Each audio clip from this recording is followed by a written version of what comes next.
Ladies and gentlemen, welcome to the JD Diamond here in DeWitt, New York. Sam Gelfand here, the voice of the Red Rams, alongside my broadcast partner Tyler Aitken, as the Auburn Maroons come in to take on your Jamesville-DeWitt Red Rams. It's really nice to have you here at the table instead of having to do camera today. It's very nice. I was here on Saturday. We had a really interesting game between the Red Rams and the ESM Spartans. That's one way to look at it. I think I was able to contribute a little bit with some instant replay behind the scenes, making sure we were on top of things. So it is nice to be behind the microphone, though. Big thanks to my sister, Samantha Aitken, for working the camera today. You were our fact checker on Saturday, and the starting pitcher for the Red Rams today is Duncan Foss. It was a 9 ERA in 6 innings of work so far, 3.17 whip. He's struggled a little bit out of the gate. His control is a little bit streaky, but if he can get that under control, pun absolutely intended, then there's good things to expect from him. I think that's definitely true for a lot of high school pitchers, and we saw on Saturday when that goes well, when finding your control goes well, it can be very good for the Red Rams. David Stewart had a little bit of issue with control off the bat, but pitched 5 really nice innings to help JD get that win. Starting off for Auburn is going to be Ryan Stewart, the center fielder. As we are just about underway, the Red Rams a record of 3-6 right now. Auburn 9-3. Definitely a vast difference in records, but Red Rams on a little bit of a hot streak, 2 straight wins, so they're going to come here with a positive mindset and try to make this an interesting game. And here comes the first pitch of the day from Foss. Hit right back up the middle, underneath the glove. Sweeney will field it in center field, and immediately Auburn is on the board. That's definitely not what you want to see if you're the Red Rams. Early contact, but I don't think they want to. I think the biggest thing here is they don't want to let that bring them down. They want to continue to play smart, play well, and not start making mistakes because they're worried about making another one. So one hit in very quick succession for the Maroons, bringing up Kevin Dolan, who takes the first strike. At least I think he took it. I was looking down. He did take it, yes. Okay, thank you. Not a sizable lead on first base. Handcuffed for strike 2. Those were 2 really nice pitches right after that allowed hit by Foss, so I'm sure that'll help his confidence with the next few batters.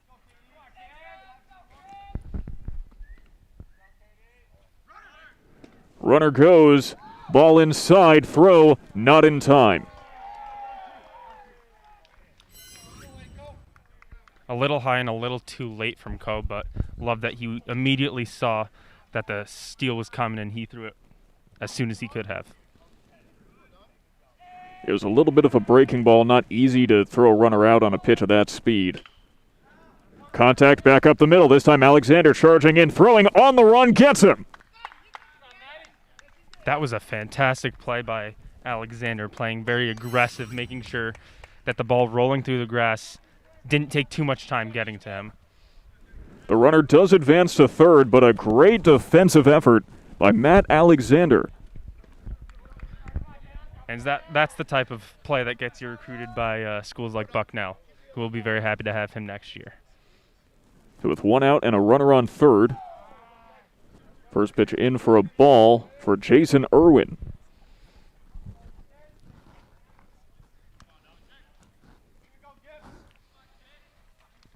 They're not keeping...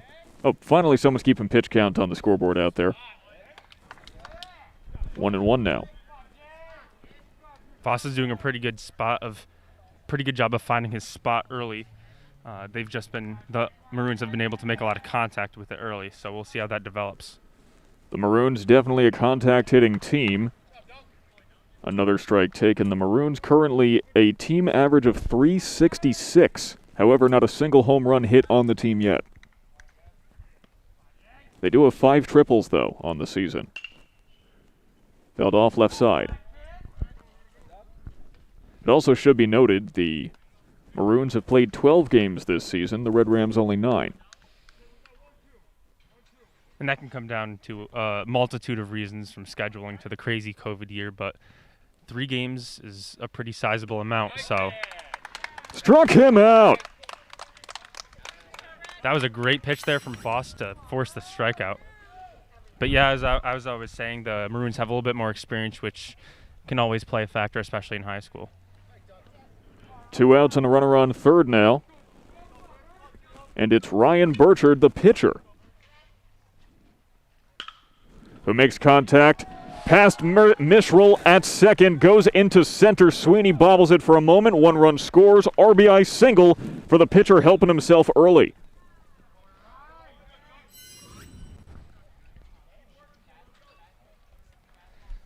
It was a tough, hard ball to Mitchell there.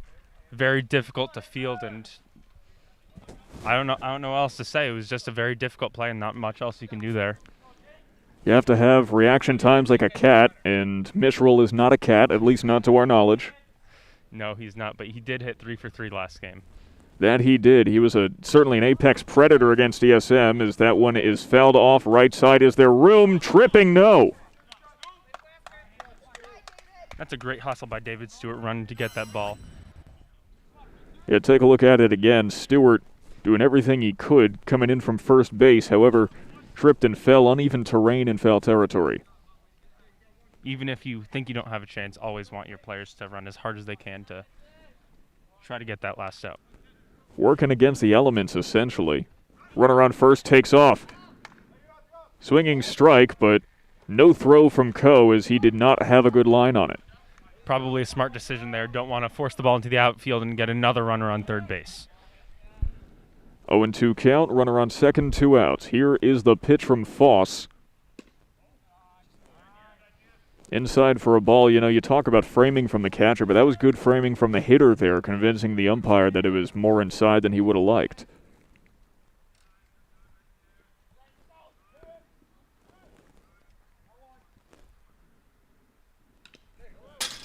Felled off right back towards us.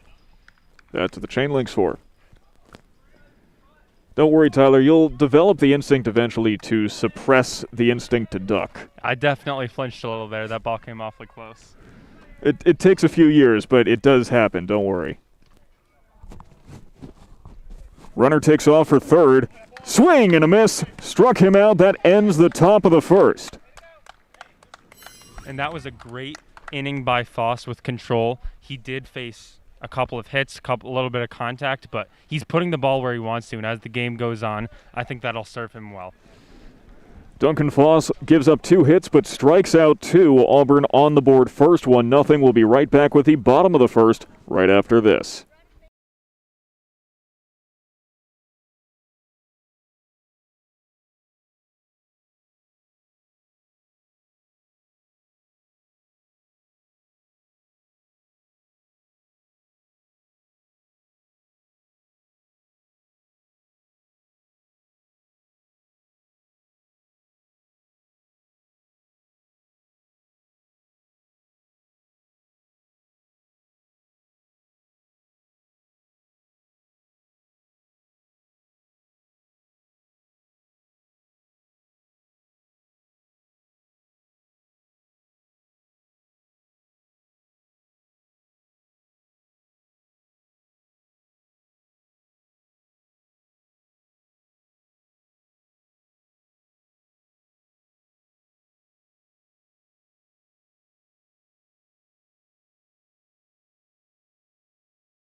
Welcome back, ladies and gentlemen, to the JD Diamond as the Red Rams will take their first hacks against the Auburn Maroons.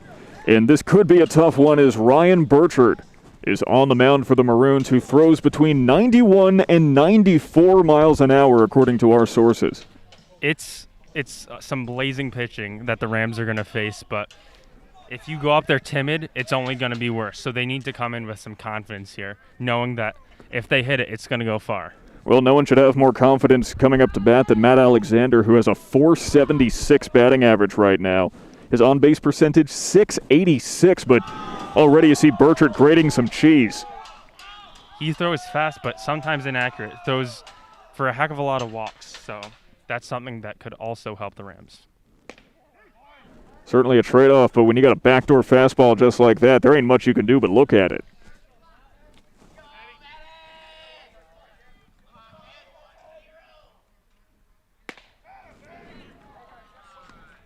And right there you see the first window into what we may be seeing all afternoon, swinging too late. Swinging too late and just not much time to see the pitch or know what that pitch is, so you got to react even quicker than maybe you do in the field. And interestingly, for a fireballer, you see Burchard step off the mound for a moment. Usually fireballers like to work quick. High and outside, 2-2. So like we said, this could be the issue, is pitch count.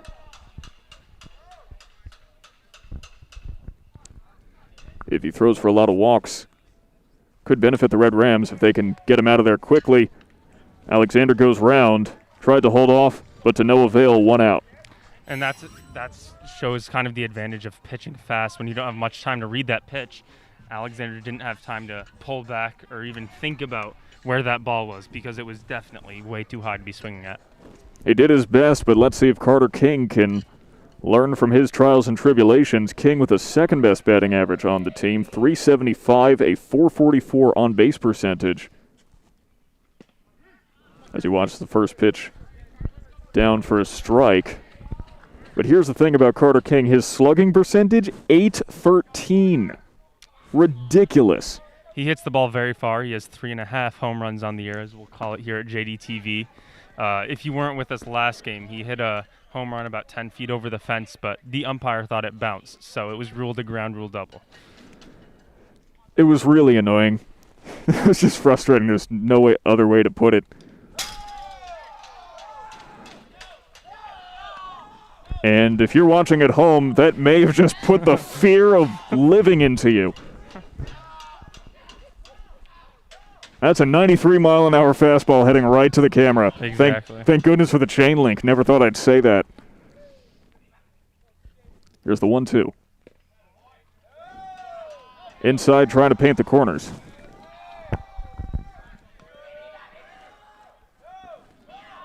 Yeah, because as you see, the fence is mesh in right field, or in every part of the field here. The ball bounced behind the fence, and the umpire thought it bounced in front, just from his vantage point. Foul tip. Maybe it was not a foul tip. They're going to call that a drop third strike. I don't know what King thought had happened, but it was a drop third strike, just never ran for it, and easily tagged out there. Well, it looked to me like that was a foul tip. Interesting, okay. I thought he made some slight contact there. Catcher dropped the ball. That would not have been a drop third strike. That would have continued the at-bat, and Carter King likely thought it as well. As Dante Santos is behind on the first pitch. 2 strikeouts to start the day for Ryan Burchard. We're almost assured to see many more. As Santos behind for the second pitch as well.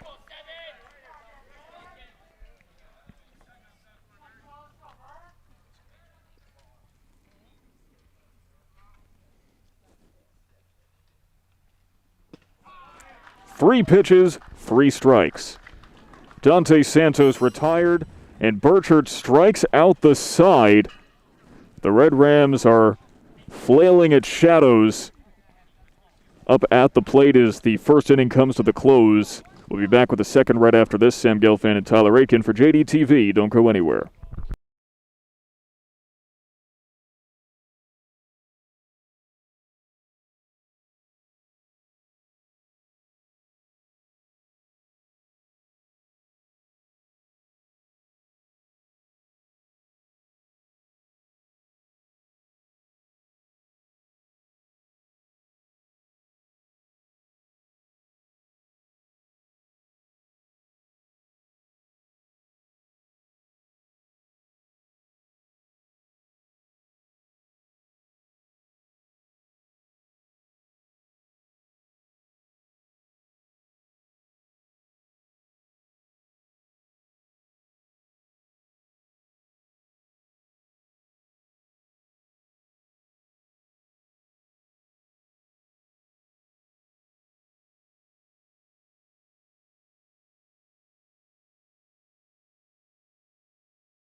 Welcome back, ladies and gentlemen, as the top of the second inning starts off immediately. Samson Mitchell lets the ball go underneath his glove, and it's a base hit for Alec McQueenie. And just seemed to kind of come at the ball kind of at an awkward angle, scooped instead of staying down and getting in a position to get the ball. So certainly not putting him in a good position after what happened to him in the last inning as well. Not the way Duncan Foss wanted to start the second inning. Though if you think he would have wanted it any other way, as he keeps the runner honest, don't forget we have a comment section here at JDTV, which we have up right next to us, so please feel free to share your thoughts on the game, and if we like them, might even read them out on the air. That's a big if, though. Thought about bunting for a hit, did Will Coleman. Decided against it.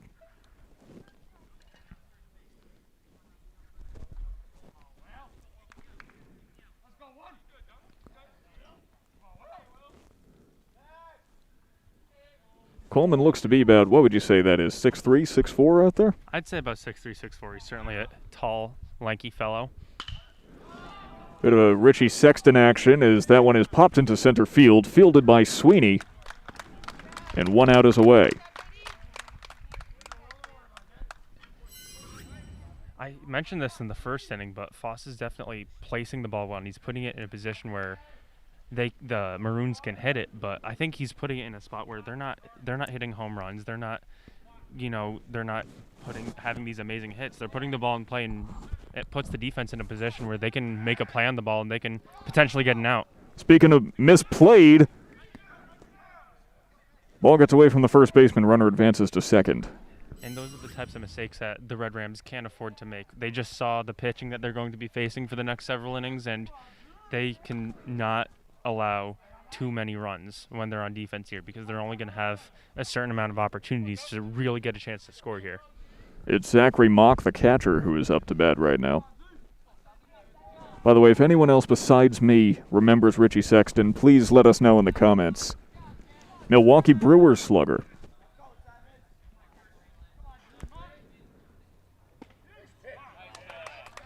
Well-placed strike.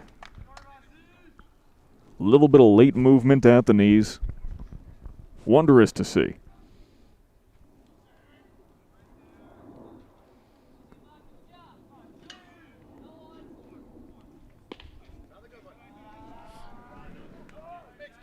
It's another good pitch. Tough call there from the umpire, but I really do think Foss is throwing it exactly where he's intending to throw it. It seems like his control is on par today.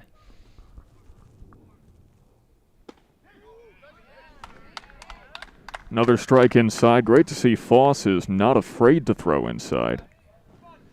And you mentioned about the Maroons only putting the ball in play rather than getting these big extra base hits. As there's an attempt, looks like it goes off the glove of Foss. Barehanded by Mitchell, he can't make a play.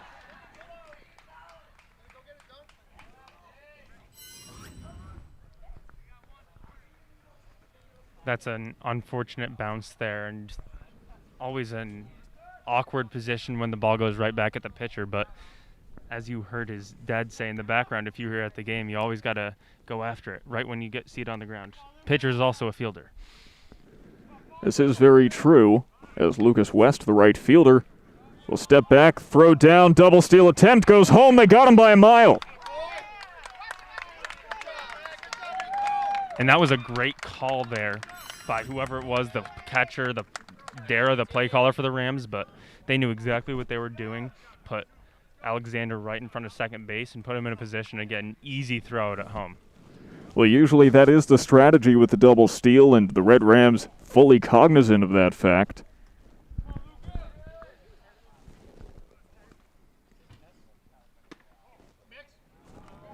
As the count is now 2-0 to the right fielder West. What I was trying to say is the Auburn Maroons before this game actually had 128 hits on the season. Only 25 of them were extra base hits.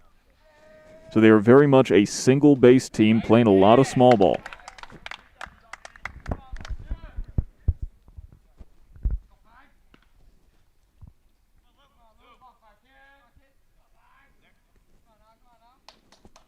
2-1, 2 outs, runner on second. Here's the pitch from Foss. Hit by West into right center field. Sweeney tracking it.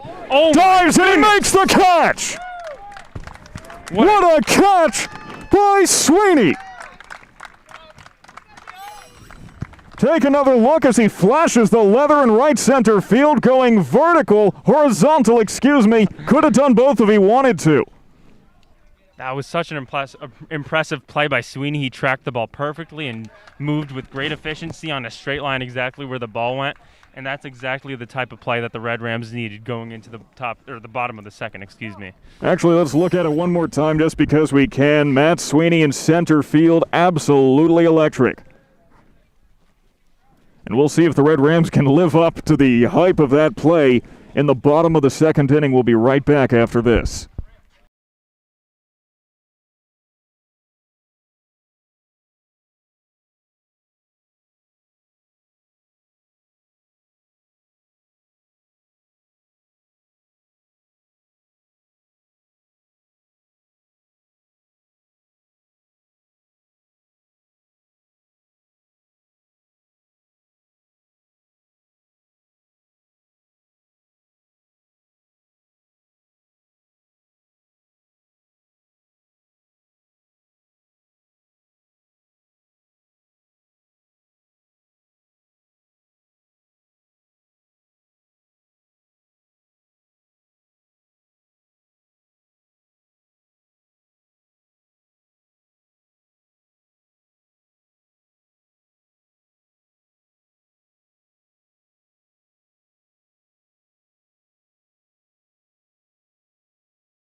Welcome back, ladies and gentlemen, to the Jamesville-DeWitt High School here in DeWitt, New York. Matt Sweeney, who just made a fantastic catch to end the previous inning, is now up to bat. Take a look at it one more time. Horizontal in the outfield. And he's got all the momentum in the world right now. He's probably feeling great after that amazing catch. So maybe that'll give him a little bit of advantage, a little bit of pep to his step as he walks into the batter's box. It's not always easy to transfer success in the field to success in the box, but we'll see if Sweeney can do it. Does have a .343 on base percentage. Fouled down the right side. He's putting the ball into play already, which is more than most of the other Red Rams who have went up to bat can say for themselves. So I think that was the first contact the Red Rams have made in this game. There might have been a foul ball or two, but certainly not much. Low and inside for the ball.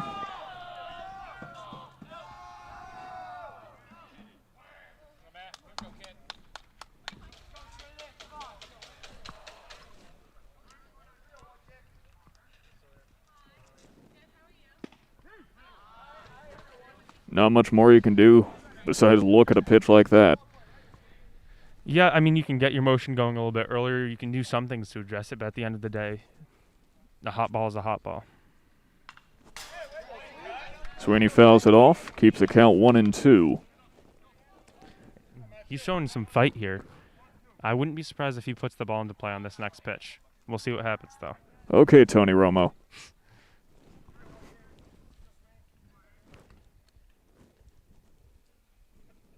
Burchard kicks, deals. Strike three, inside, paints the corner, and that's out number one. And that is why Tony Romo gets paid over $10 million a year, and I do not. Oh, can't fault you for trying.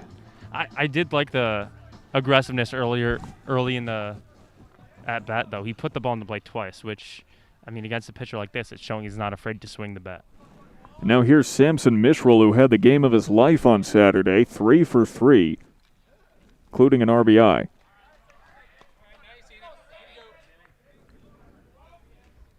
Mitchell has a funny stat line. He's batting .222, but his on-base percentage is .391, nearly doubled. It's 2 quick strikes for Mitchell. Puts him in a really tough position here. It's a pitcher's count. Mitchell the first to put it in play, and he gets his 4th hit in a row. Baseball's a funny game, and sometimes when you get hot, you get hot. And Samson Mitchell continuing that hot streak over the weekend. He's got to be feeling amazing about himself right now. First hit of the game for the Red Rams, and the 4th in a row over 2 games, for Samson Mitchell, which will bring up the pitcher Duncan Foss. This is his first at-bat of the season.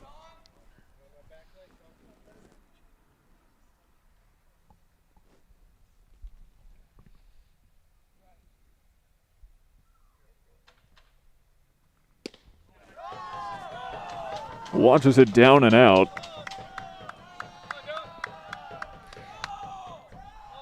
At home, you can probably hear the rousing sound of the JD dugout, who like to scream no whenever a ball is thrown by the pitcher. We see you in the comments, Mo Hajari. Unfortunately, Sweeney did not hit a dinger. Ball pops out of the hands of the catcher Mock, but Mitchell stays on first. Probably a smart opportunity there when you're not going to get many base runners against this pitcher, so don't want to blow the opportunity. Exactly. Don't want to make any risks that you don't have to. So Foss yet to swing a bat this season. We'll see how he does. Throw over to first to keep Mitchell close. You know what they say, keep your friends close and your base runners closer.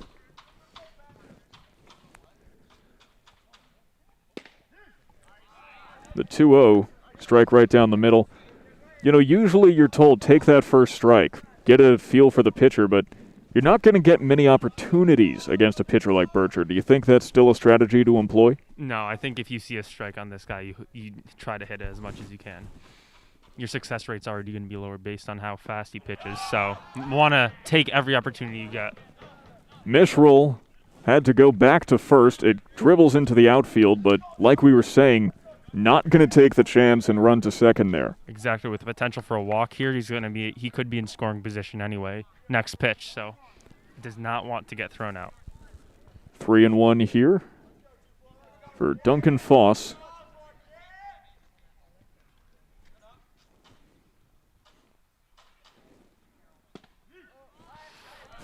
Strike low in the zone. Bit borderline. Although Yeah, maybe not helped because Foss has a very tall stance. He's not bending his knee as much. It doesn't give the umpire quite as much of a reference for where that strike zone ends. Exactly. Got to help yourself a little bit. Another throwback to keep Mitchell close. Burchard almost kept a little uncomfortable by the fact that there is a base runner. And Mitchell's doing a good job of getting off base just enough to throw off the pitcher and maybe his accuracy, but staying close enough where he can get back very easily. And Foss makes contact up the middle. Shortstop cannot track it down, though Dolan did try his best, and Foss in his first at-bat of the season has a single, putting a runner in scoring position. Great contact right up the middle. Almost thought the center fielder was going to throw out Mitchell at second, but Mitchell got there. We've got a runner in scoring position, and the Red Rams, not the top of the lineup, but the Red Rams are doing a good job of making contact, putting the ball in play, and it's served them well so far. So 2 runners on and 1 out for David Stewart, who is yet to have a hit this season, though he has drawn 3 walks. He is officially 0 for 6. And he watches the first strike blow by with the force of 1,000 hurricanes.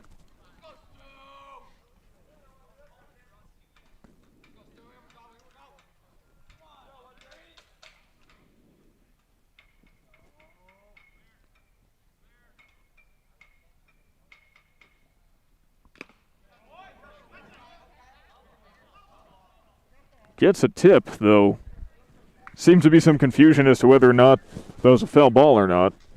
I think when in doubt, you always would want your runners to run there because worst case scenario, like what happened now, they're just trotting their way back to the bases they were at. But don't want to miss an opportunity to advance on a pass ball. So 0-2 for Stewart now as Burchard sets up.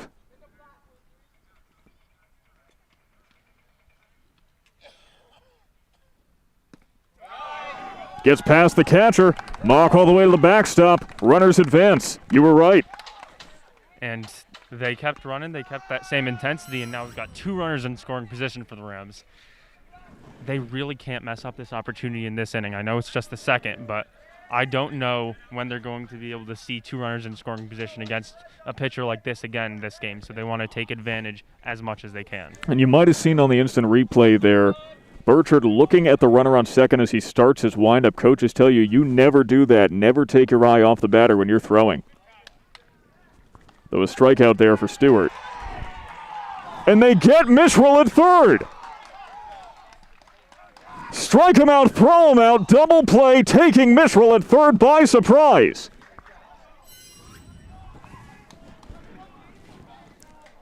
Look at it one more time. Yeah, they threw, they got him.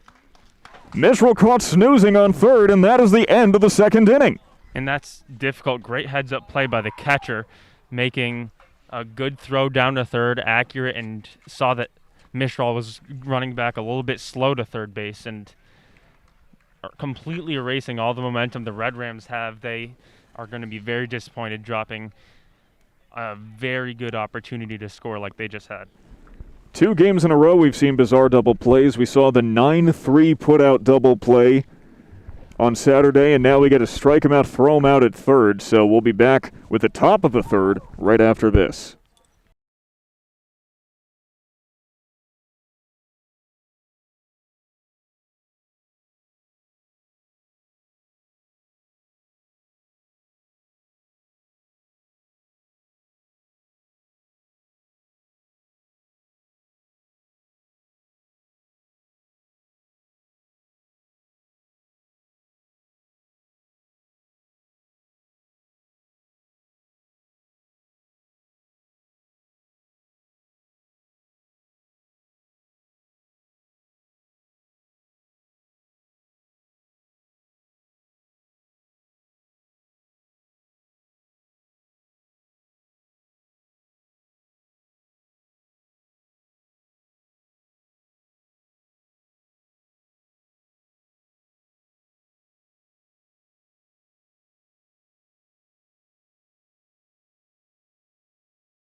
Welcome back, everybody, to the top of the third inning.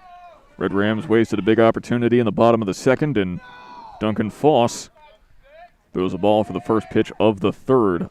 Up to bat right now is Ryan Stewart, the top of the order.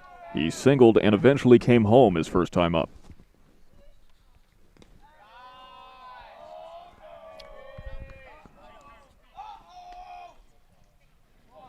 Foss, one of those pitchers, he doesn't necessarily have the velocity of someone like a Ryan Burchard, so he really relies on those breaking pitches. Though fastball high in the zone, hit to Sweeney, calling for it. It's going to be a lot less trouble than the first ball that was hit out to him. Exactly. I think that's the third fly ball he's seen today, the first and the last, much easier than that middle one. But, you know, those are routine plays that, you know, may seem easy, but you certainly can't mess that up, and Sweeney's done a good job of staying on top of that tonight. Luckily, the sun has gone behind the trees here. It's closer to setting than before, so not as much of a worry trying to lose a... But the batter is plunked. Heads to first, does Kevin Dolan. One pitch, easy at bat.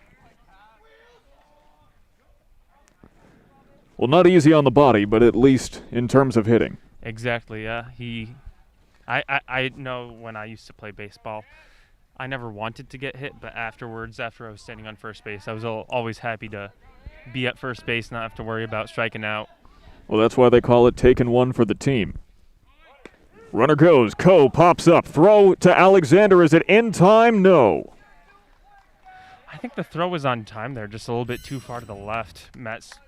Matt Alexander didn't have enough time to bring it over to the right side. If that was thrown on the right side of the bag, I think he might have gotten him, but again, that's a tough angle for him to get to. So a good throw, though a little bit off target. Runner on second now with one out. Hit to the left side by Irwin. Alexander gets it, looks the runner back to second. And whenever you see the ball go in the vicinity of the left side of the field and there's multiple players running to it, you can be sure that Alexander is going to be the one to call off the other fielders and make sure he's the one that gets the play. And you see why he tracked it all the way down to the left side and made a really solid catch. So Irwin 0 for 2 now, bringing up the pitcher Burchard. Burchard singled in his first at-bat. Too high.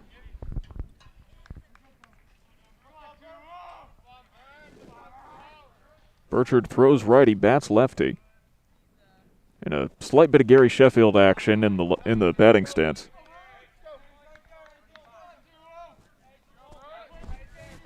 Not too much Sheffield, just a little bit, like 15% Sheffield. Just a shade, a dash, a pinch. A little pinch for flavor. 3-0. Some of those vague baking terms that don't have exact definitions, but you know it when you see it. Yeah, exactly, you know. Now Foss behind 3-0 against his opposing pitcher. And he'll walk him, which is something that you never want to do as a pitcher, is allow the person you're competing against to reach base safely. No, I'm going to look at this with a glass half full situation now. Any player can just step on a bag. You have a force out at third. Maybe that's a little bit advantageous for the Rams, but kind of on a more personal side, you certainly don't like taking the L to the opposing pitcher. And Hansen hits it to third, fielded cleanly by King, throws to first, gets the putout, and that is the end of the top of the first. Crisis averted for Duncan Foss and the Red Rams. Yep, guys are getting on base for the Maroons, but only one run still. And the Rams need to keep that number as low as possible, if not keeping it as one, so that they can try to fight back into this game. I feel like it's been a low score so far, and it might continue that way if the pitching continues the way it has so far. So we'll be right back with the bottom of the third. We'll see if the Red Rams can retaliate right after this.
Welcome back, ladies and gentlemen, to the JD Diamond. Sam Gelfand and Tyler Aitken on the call here as the Red Rams are about to get started in the bottom of the third. The story today has been Ryan Burchard on both sides of the plate. He has been a dominant force and certainly one that the Red Rams have to reckon with for the rest of this game. But as we saw last inning, he's not perfect. He let up 2 hits to Foss and to Sweeney, or Mishral, pardon me, so certainly not an unbreakable force on the mound. First at-bat of the day for Will Duran. In 2 innings of work, Burchard has faced 7 batters, struck out the side in the bottom of the first, excuse me.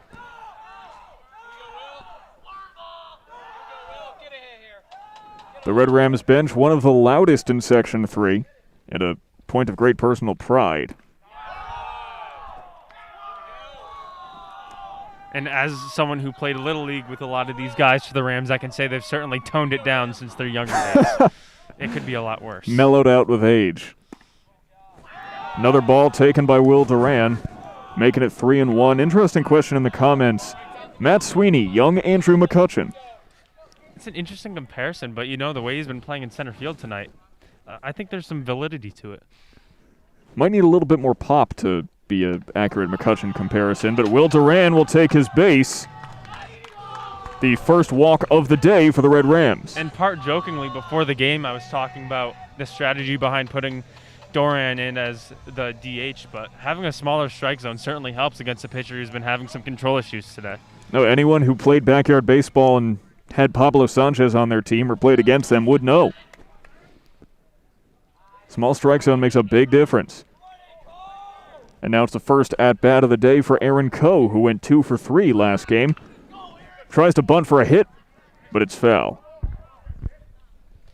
And he actually had a bunt for a hit on Saturday, so certainly has the accuracy and the ability to bunt for a hit when he gets it in play, but that one just rolled a little bit too far to the left. In fact, masterfully done on Saturday was that bunt for a hit. He put it right down the first baseline in between the catcher and the pitcher, and nobody could track it down in time. Throw back to keep Duran honest. It certainly seems like another one of the stories of the day is that Burchard is visibly uncomfortable with runners on base. He's been looking over a lot, he's been throwing over a lot, and it's taking his focus away from who he's pitching to. And Coe will try again, but it'll dribble foul just to the right. He's behind 0-2, though. He can't try it again. No, he can't. I think I've seen it once or twice in Little League Baseball or at the Little League World Series, but it's not something you're going to see in high school where someone's going to try to bunt with 2 strikes on him. This is not Little League. Although, come to think of it, I mean, if you're already down 0-2, ball goes foul, what's the worst that happens? You're kind of on the path for a strikeout anyway.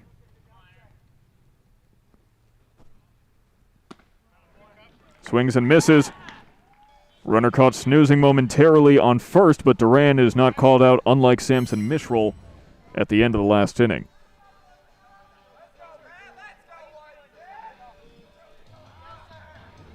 Now we're back to the top of the order. Matt Alexander, who struck out to start the game, will take his second hacks. And Alexander's been an RBI machine this year, so maybe having a runner on base will help him a little bit with that swing. Alexander with 12 walks drawn on the season, so certainly leading the team and perhaps something that could help out the Red Rams here. And he was intentionally walked several times in the first matchup with ESM at ESM. So there are even some pitchers who don't even want to throw the ball to him. Alexander, the son of a scout for the New York Yankees, and very proud of it.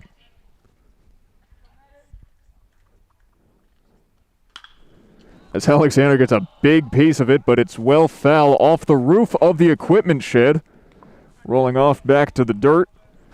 And right here we see the folly of throwing gas, which is if you make contact, it comes off the bat all that much faster and travels much farther. Exactly, and I think I heard a collective sigh of relief when the ball went over the cars instead of into the cars in the parking lot.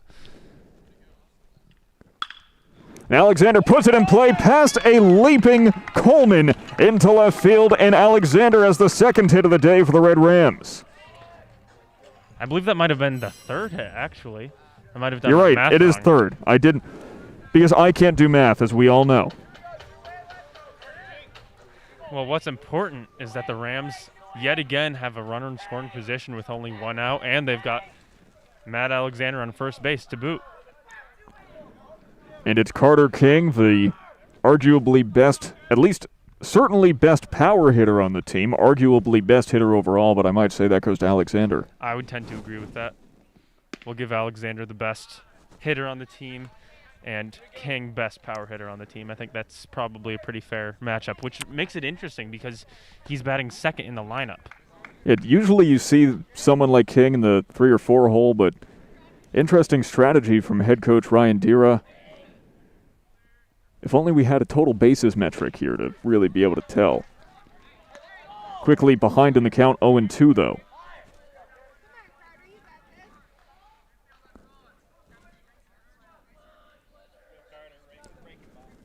Thing about Carter King, 12 hits on the year, 8 of them for extra bases.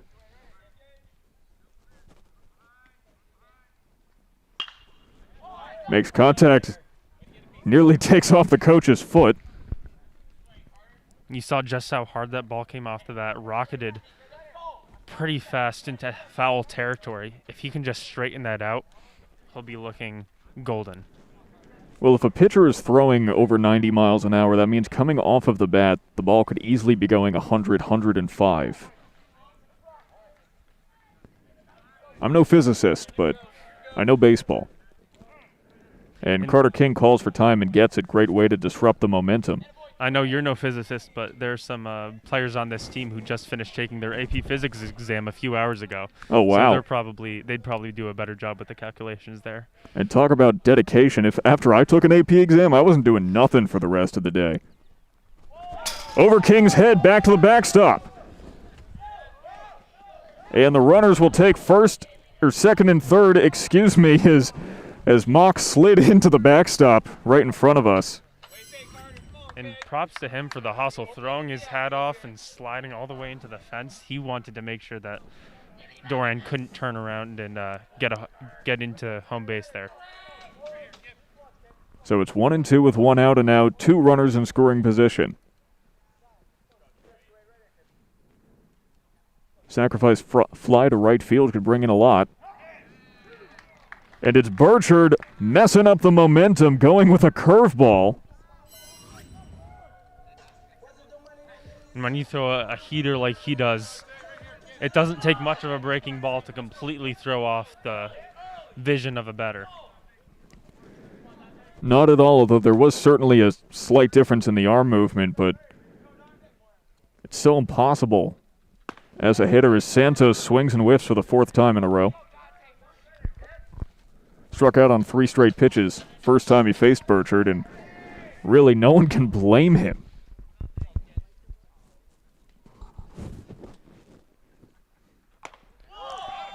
Grazed the helmet. He got hit, and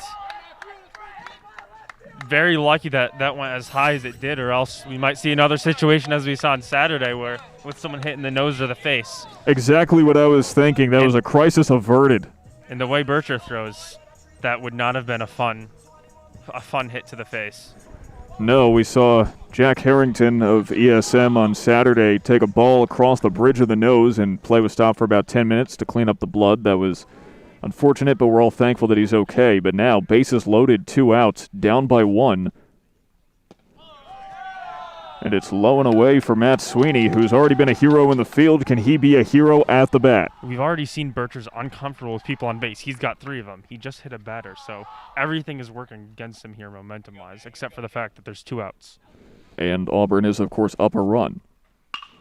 Sweeney contact, right side, finds the hole, 1 run scores. That's Duran.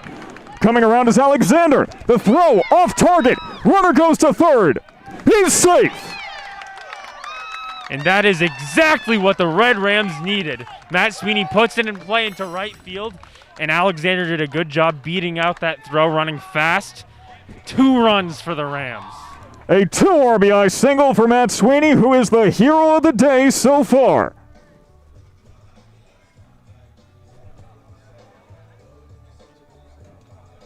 And now the Red Rams have a 1st and 3rd situation, which has a team on the bases. You always love to see it, maybe an opportunity to throw off the defense even more, who's in a vulnerable position right now, not used to giving up runs like that. So the Red Rams now have to take advantage of this opportunity. Is 2-1 as Mitchell on a 4 at-bat hitting streak. And it's outside, runners at the corners, 2 outs. That was the biggest at-bat the Red Rams have seen in several games. And that first ball well outside, Burchard definitely thrown off by what has just happened and what's been happening all day. Caught on the corner as Mitchell laid off. So Ryan Burchard with his first strike of the at-bat. A crucial step as a pitcher to start clawing yourself back into it.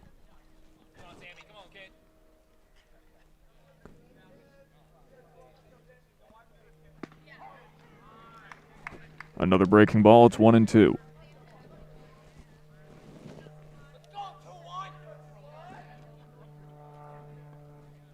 It's only the third inning, and Matt Sweeney may have won himself a game ball.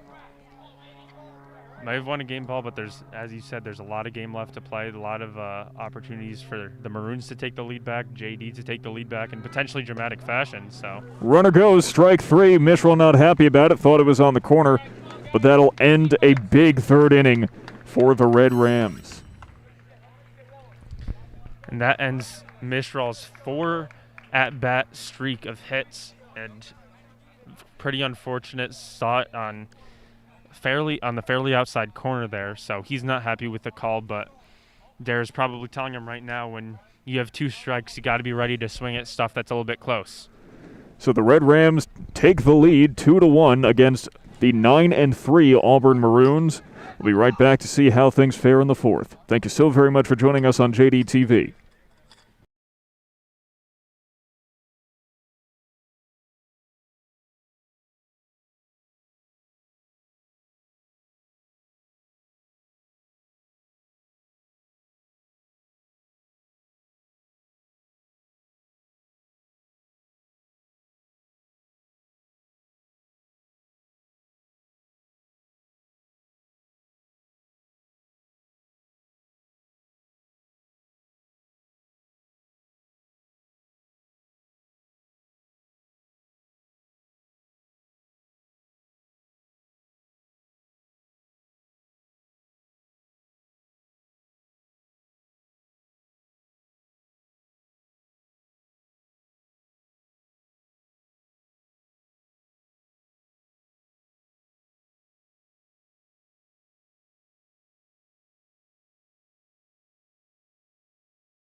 Welcome back to the top of the fourth inning. First pitch from Foss is off against the batter Alec McQueenie. A big third inning there for the Red Rams. McQueenie singled in his first at-bat. Behind him, lucky he didn't get hit, as you saw, he instinctively went backwards. Yeah, I gasped a little bit there. It looked like it was about to be a hit pitch. Mo Hajari in the comments saying Red Rams sectionals bound. Of course, sectionals are back for spring sports, and we're really excited to see it. And the Red Rams have taken some tough losses in the championship and semifinal rounds over the past few years. So after losing all the players they've had and with the record they have this year, it would be an absolutely amazing story if they could put the pieces together and finally win one this year. The Red Rams in all athletic competitions, the best team in 2019 not to win a sectional championship, as a hit by pitch comes across Foss's hands.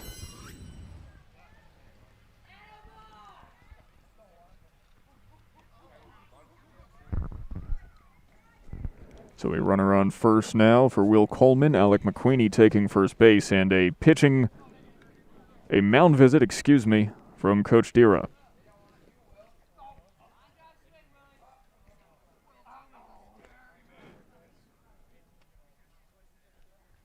There's a lot going on today. It's actually National Brothers Day, which would have been more relevant if you were able to bring your brother here to do the camera. You told me it was one or the other. Ended up being Sam. Sounds like Josh had to work a little bit late, but that's okay. I'll say happy National Brothers Day when I get home. It is National Asparagus Day too, if you're into that sort of thing. It's a divisive food, and of course it is the birthday of Big Sexy Bartolo Colon, a folk hero here in New York State. I'm not even a Mets fan, or a fan of anybody that he's played for, but I absolutely love Bartolo Colon. I don't know how you can't. You really can't. It was like a World Series win in my household when he finally hit that home run, a culmination of the most incredible 3-year story. When you see a guy like that trot around the bases with a big smile on his face, it's a wonderful sight. And a big smile on the face of the base runner now as pitch got past Coe, and he gets to take second. And Foss had a lot of control at the beginning of the game as the fourth inning continues to roll on. It seems as though he's starting to lose a little bit of it. Let's see if he can regain that, because the Rams need to hold that score at 1 as closely as they can. Foss has mostly been used as a reliever this year as well. Bunt put past him for a strike. And in the comments, Mo Hajari wishing everybody here at JDTV a happy National Asparagus Day. You know what, Mo? Happy National Asparagus Day to you, too. Happy National Asparagus Day to everyone watching. Ball outside corner, it's 2-1. Foss, as we said, has mostly been used as a relief pitcher, so he might not quite be used to having to go this distance. We'll see if that affects him. Been told that Nolan Brand is available for relief today, most likely about to be penciled in.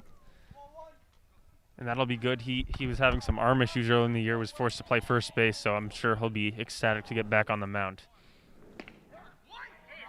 Stewart on first base today.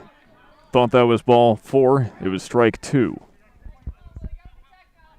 Borderline pitch, but hey, just makes it more interesting. And borderline pitches have gone back and forth today. I think the umpire has certainly been fair with that zone. He's been consistent, which is what you always like to see. Full count, runner on second. Hit down the line, that's a fair ball. No way King was getting to that. Goes into left field, hits the cutoff man. That's an RBI double for Will Coleman. And just too far to the left, right on the foul line. Nothing King can do there, and that's an easy run for the Maroons to tie the ball game 2-2. So we are all tied up now with the JD Diamond, bringing up Zachary Mock, the catcher.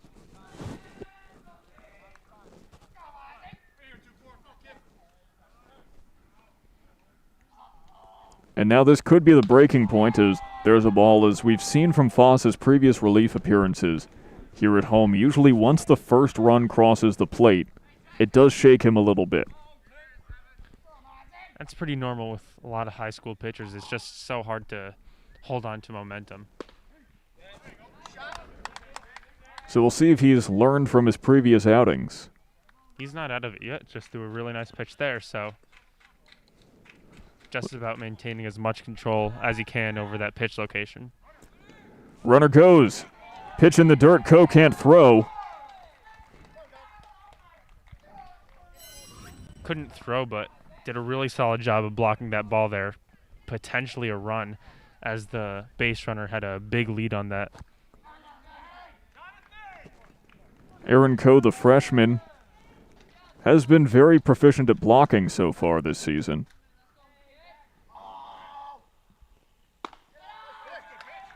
A good pitch, but the umpire disagreed. I believe he thought it was just a tad too high there, but it is what it is, and Foss has to move on and throw that next pitch. The next pitch inside, ball 4. And a big bat flip, too, from Zachary Mock. And you think that was a sign of disrespect or just a sign of elation? No, I think he was just throwing it over. There's a little bit of space between the first baseline and in the dugout, just trying to get it over to his teammate. I guess it's more the high arc of the bat usually is more indicative of that's usually something done purposefully. Yeah. I don't know. It didn't really seem too smug to me, but I'm not in his head, so who knows? Who knows? Now, one thing we do know is that the Maroons attempted the double steal in this exact situation earlier in the game.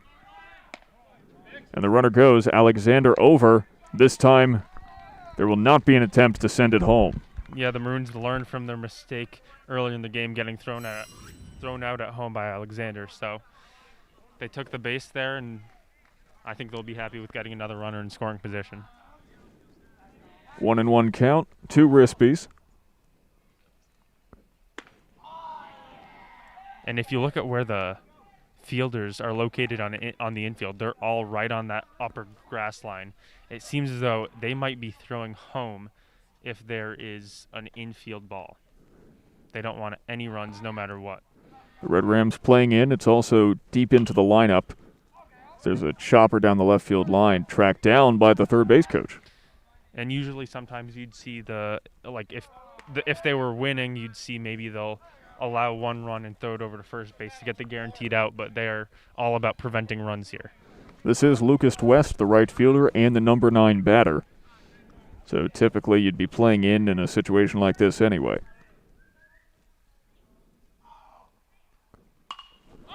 And West pops it up. Chance for Stewart. He's got room.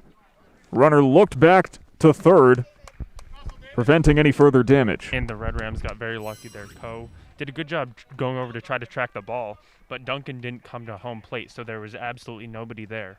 And if Auburn had decided to run for it, they might have had an empty home plate and an easy run. So 1 out and 2 runners in scoring position now for the top of the order. It's Ryan Stewart, who is 1 for 2 today with a single. Bunt attempt comes down, but nothing made of it. The Red Rams wheel play is prepped.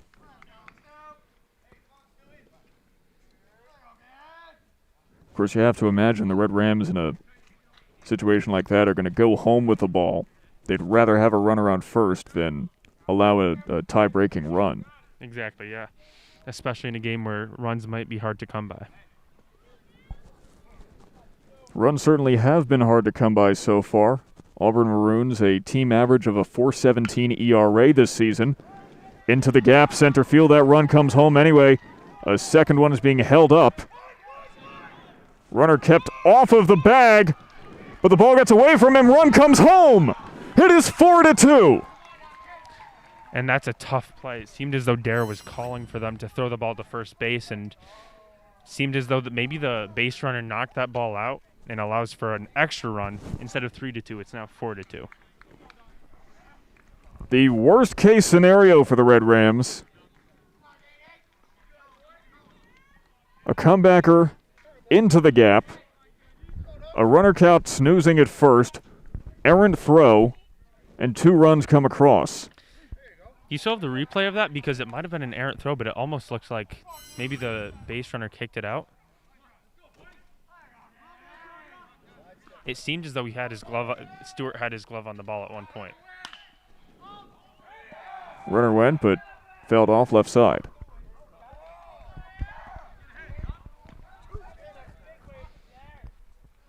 Count's 0-2. Foss has a complete pitcher's count and a chance to get that second out, which the Rams desperately need right now. The trend seems to continue when Foss gives up that first run. Right center field. Track down, runner heading to third. And though no run scores, it's another hit. Jonathan Gunn out in right field tracking it down. And one thing I'll call your attention to is Brand is no longer in the dugout, but it seems as though Ty Parker is coming in to potentially pitch right now. Oh, pardon me, not Ty Parker, number 11, Kevin Markert. They look very similar and have a similar haircut. I apologize. Parker's sitting 2 seats away from me behind home plate. So Duncan Foss's day is done as Tyler Aitken puts his hand over his face. It's all right. There's no cover here, so you're on display for the whole world to see anyway. Don't even bother trying to hide. But we head into a break now as the new pitcher warms up, and we'll be right back with Foss's final line and the rest of the top of the fourth right after this.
Welcome back, ladies and gentlemen. The new pitcher on the mound for the Red Rams is Kevin Markert.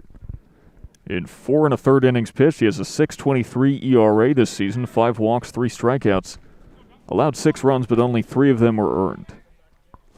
And of course, we have Duncan Foss's final line as well, as Markert's first pitch is a steal attempt from the Maroons. Throw is in time! And potentially the Maroons thought he was going for that. They were going for that fake throw to second to throw back to home, but the perfectly placed throw by Coe, and Matt Alexander had an easy tag to make. So Markert already gets an extra run on Foss. There's 2 down now in the top of the 4th. Foss's final line, 3 1/3 innings pitched, 2 strikeouts, 4 walks, 6 hits, 4 earned runs, and 2 hit batsmen. I've seen cleaner lines, but there certainly could be messier ones. Exactly. I think the Red Rams will be okay with what they got out of Foss. Got a little bit disappointing in this 4th inning here, but I think they'll take what they can get. And overall, Foss had a lot of control early in the game, and he pitched pretty well. Runners at the corners now. Of course, it is worth keeping in mind the Auburn Maroons a record of 9-3 this season. The Jamesville-DeWitt Red Rams a record of 3-6. When you've got a matchup like that, even just keeping it close can be a victory sometimes.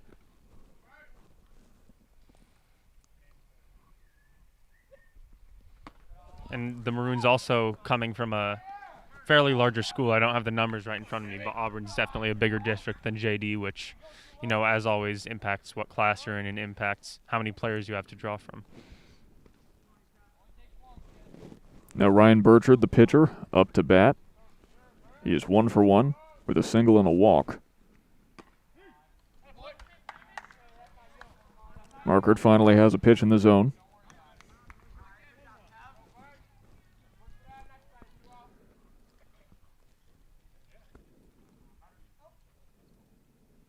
Big league taken on third is Burchard. Onto the short porch and right, misplayed by Gunn. 1 run scores. Runner being told to hold up at third. And it's another RBI single for the pitcher, Burchard.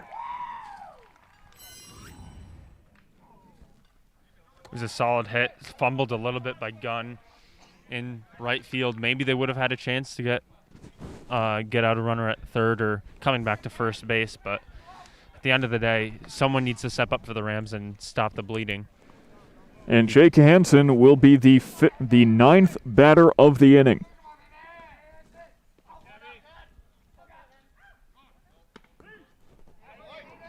Strike on the outside corner, although perhaps the umpire feeling a little sympathetic.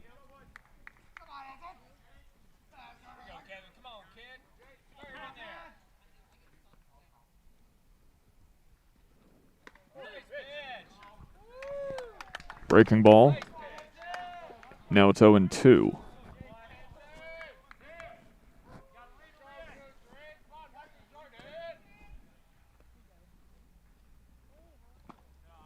A big, lazy eephus curve, though the umpire doesn't feel that was a strike. Yeah, I think he probably thought that was too high, and I would tend to agree with him there, but props to Markert for giving it the attempt. Runner goes, thinks no one's paying attention. Markert throws over, and he's safe. You heard the third base coach from the Maroons calling for a balk there. Sam, did you see that? I did not see the balk. I don't think there was an attempt at a pitching motion, so I don't think that a balk would be the proper call there. Can't blame the coach for trying to ask for whatever call he can get, though. Felled off now by Hansen. Duncan Foss, by the way, threw exactly 60 pitches.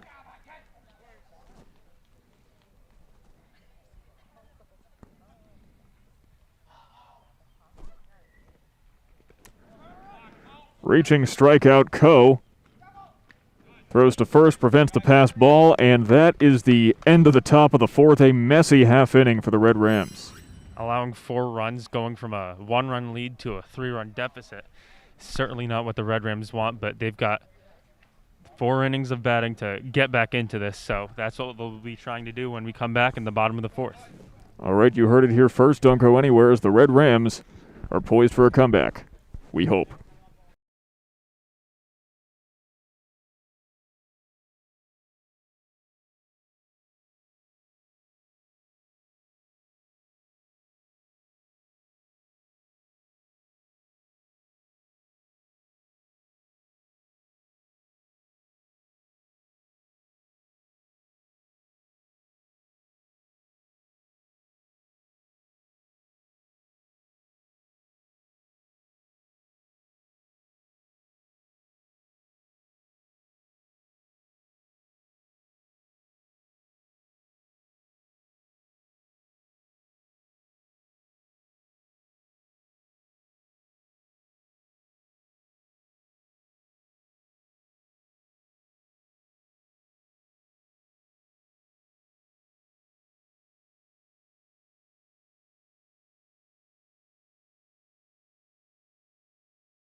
Welcome back, ladies and gentlemen, to the bottom of the 4th. The Red Rams went from a 1-run lead to a 3-run deficit in the top of the 4th inning, and now it is the new pitcher, Kevin Markert, will get to attempt to make his mark. You know, that wasn't even intended, but I'll take it. I immediately looked over at Sam. I was like, wow, that was a pretty good pun, but just rolled off the tongue, I guess. No, just thank the imagination, I suppose.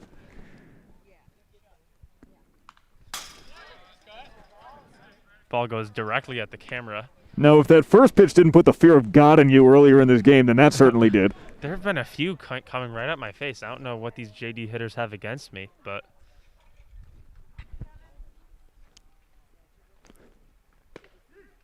they must have heard that I said it was only 3 balls and not a 4-ball walk on Saturday. That could be it. Markert batting 176 and 17 at-bats, a .222 on-base percentage. Looks at it low in the zone. Indeed, it was not a strike, in case you were wondering from the sounds of the bench. I think they cleared it up for us. Strike 3. Markert forgets he has to run to first.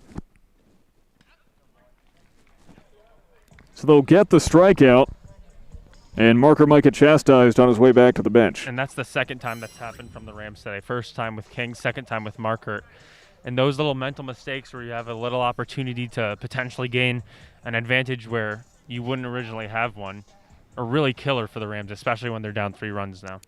I will once again defend Carter King. It did look like that first strikeout was a foul tip. You're probably right, but I think Dare would probably say, when in doubt, run, as when there's 2 strikes on the line. Very fair, so Markert strikes out, and David Stewart now gets some aluminum on it. Goes into the wilderness. Gives a souvenir to whoever lives right by the high school. You know, I just like to think that that's the Boeheims right there. They're somewhere around here, I think. I don't know where. Yeah, they're about a mile away, down the hill a little bit more. The second hitter in the hit in the face today.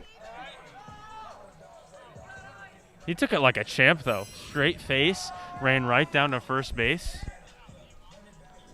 That's what the ear flap is for, at least I hope. I'm not sure where the contact was, but we're going to have a moment as we see how Stewart is feeling.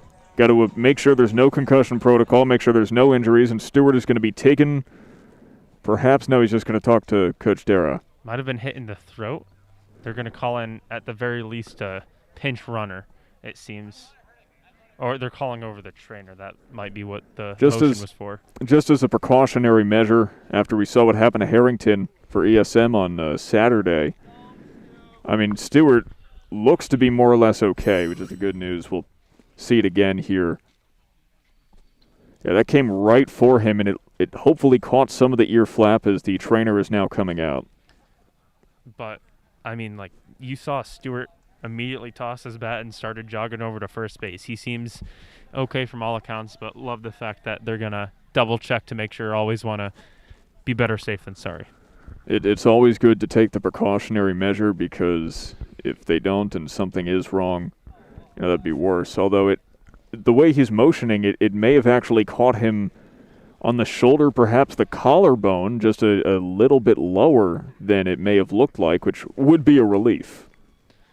Yeah, he's got some gauze to his chin, might be potentially keeping some blood off of it. We'll take one more look at it, try to figure it out. Yeah, it looks like they're attending to the bottom of his chin. So some literal chin music thrown at David Stewart. And the sound's not so sweet.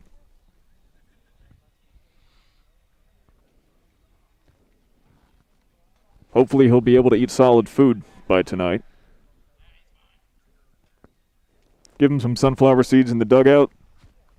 If he can still chew them, then he can be left in the game. I think that should be the standard. Exactly. I think he'll just want to be getting right back into the swing of things. He seems like he has swing some of pep in things. his step. Oh, I didn't even realize it there. We're both in a groove today. Sometimes pitchers get in a groove, hitters like Mish all get in a groove, but today me and Sam, we've got our pun game right in the groove.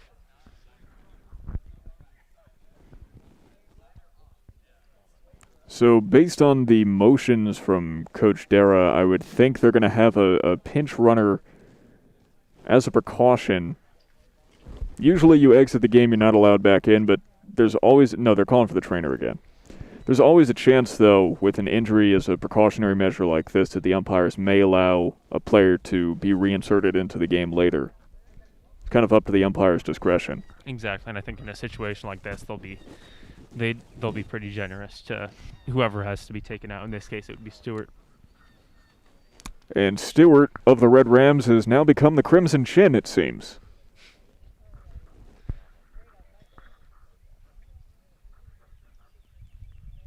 We only make light because we know he's more or less okay, of course. But yeah, you can see on the shot there was a laceration at the base of the chin. Decently sized, about the size of a penny or so. They're throwing on a little Band-Aid goatee there, and he's walking back towards first base. So David Stewart takes it like a champ, doesn't even rub it. How many players get hit in the head and don't even rub it? David Stewart, headstrong. He took that like a champ from the start to finish, never flinched once, and seemed like everyone was more concerned for him than he was for himself. So good news all round as play will now resume, and it's Will Duran who will have to follow that, and that could have been a big disruption in momentum for Ryan Burchard on the mound. Especially, you hit a batter like that as Duran swings and whiffs. You hit a batter in the head twice in one game, and your mental game has to be thinking. The cog's got to be turning up there. Absolutely, definitely might throw you off as a pitcher and make you less likely to throw that ball inside.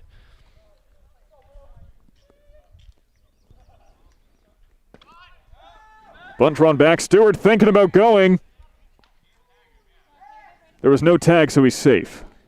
And for someone who just got hit in the head by a pitch, he's definitely testing the waters, taking a very big lead there. But he's able to get back, and that's all that matters. How many people get hit in the head, get to first base, and then 2 pitches later attempt to steal second? Yeah, he was almost halfway there and ended up coming back. Nothing but positive words about David Stewart. Strike looking for Duran, though.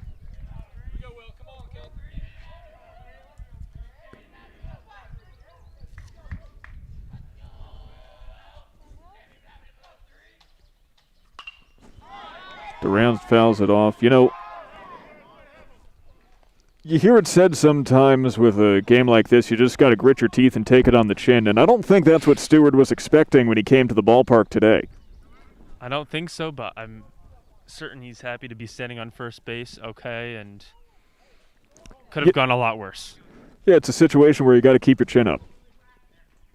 The puns are just flowing today. Third time's the charm. You love to see it and probably love to hear it if you're at home listening to this. You're in for a treat when it comes to puns. I'm upset that it took someone getting hurt for me to get creative, though. Here's Burchard. Duran fooled by the breaking ball. Down on strikes.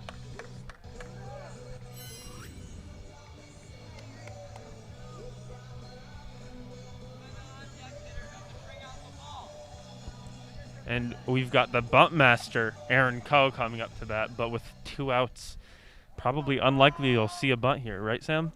Unlikely, yes. So Coe's going to have to swing away here. Though I will say, if anyone would be trusted to bunt with 2 outs, it would be him, as he seems pretty successful as getting on base, not just sacrificing himself when he bunts it. That is true. Coe with a .250 on-base percentage.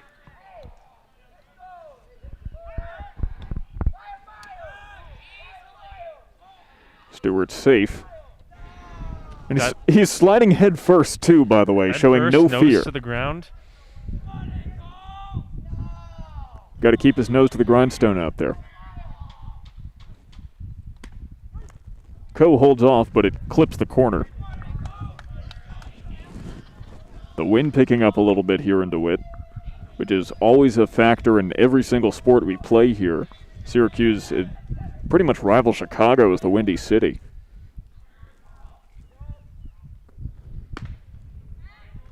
And Coe behind it.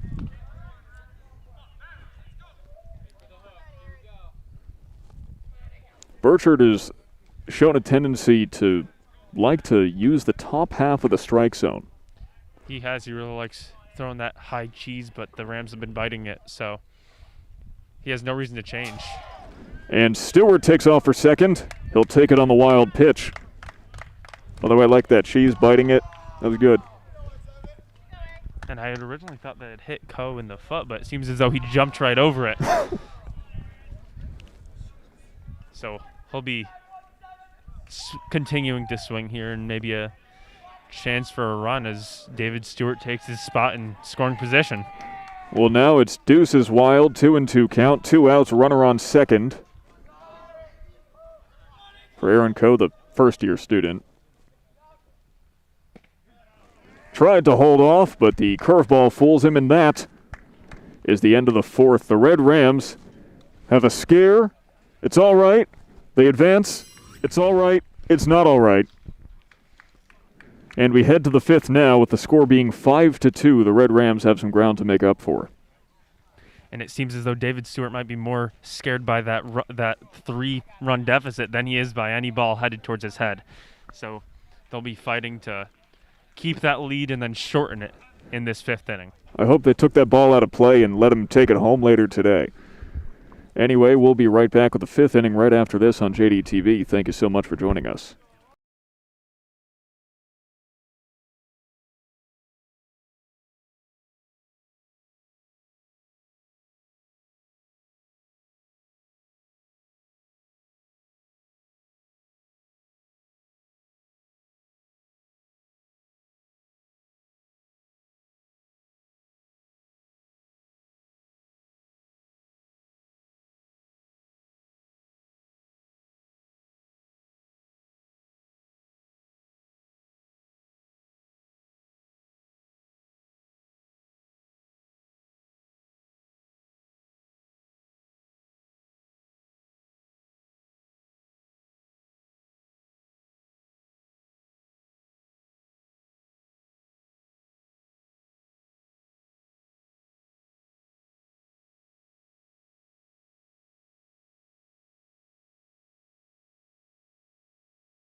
We're back with the top of the fifth here at the J.D. Diamond.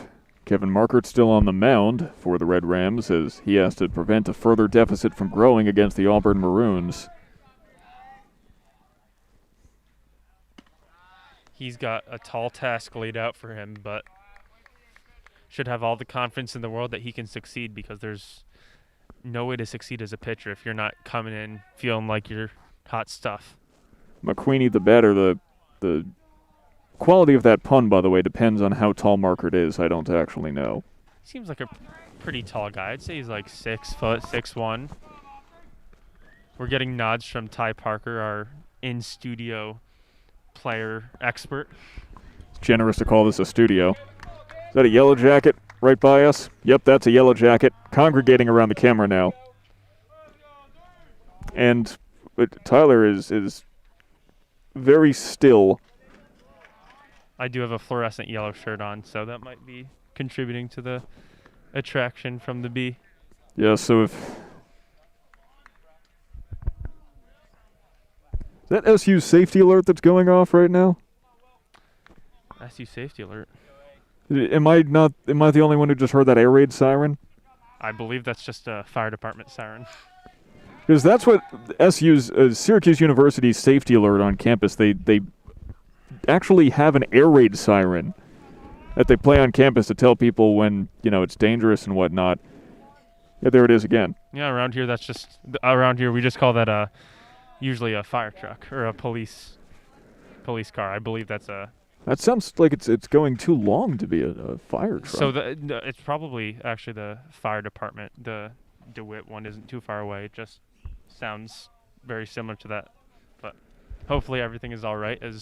It certainly scared me the first time that I heard that when I was at SU. I was a freshman. No one told me about that. And I was thinking, oh, there's an Air National Guard base right at the airport. And I shouted, "It's the Russians!" and dove under my desk. So 1-0. Co takes his position back behind. Completely true story, by the way. Had to omit an expletive or two, but that actually happened. Markert having some trouble finding the strike zone here. Hopefully he can track that down pretty soon.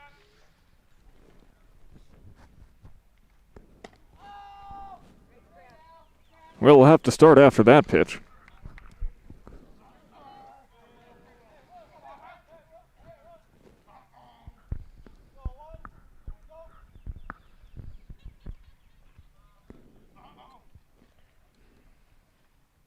Markert taking his time. And another walk, and Coach Dara not happy about it. And Nolan Brand has already been warming up in the bullpen. I don't know how much pitching they're expecting to get out of him, but I wouldn't be surprised if they're going to look to him eventually or somewhat soon. Coach Dara already takes the ball, and Markert's day is done. And there comes Nolan Brand running in from the bullpen to the pitcher's mound. I believe he'll be pitching for the first time all season or since the very beginning of it. So Brand now in to pitch, and we'll be right back with the new pitcher after these warm-ups right after this.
Welcome back as Nolan Brand is taking the mound now for the Red Rams. The third pitcher of the day is Zachary Mock.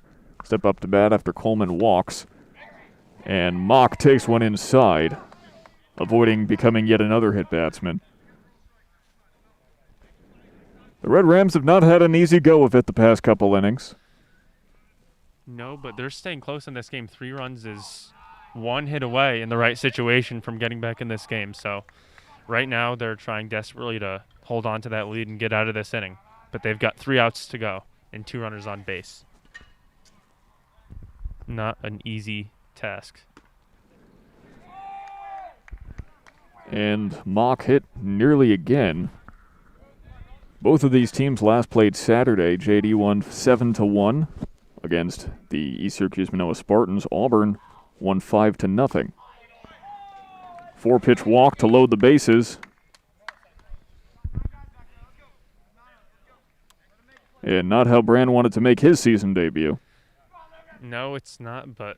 Actually, no, he has pitched 2 1/3 already this season.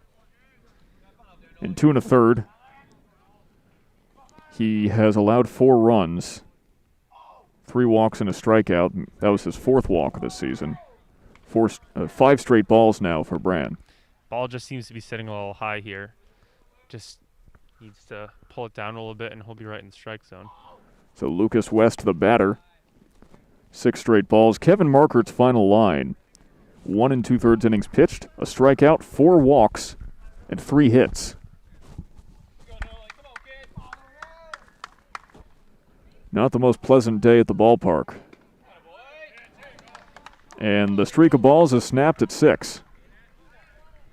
Like I said, he was just throwing it a little high, and if he can keep that ball down, he should be in a good position here.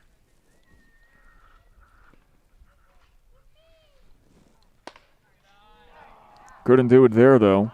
Release timing seems to be a little bit early for Brand, especially as a high school pitcher. Pinning down your release time can really be crucial. He hasn't been pitching for weeks, maybe even months now, for the protection of his arm. So not surprised that it's taking him a little bit to just get back into the swing of things.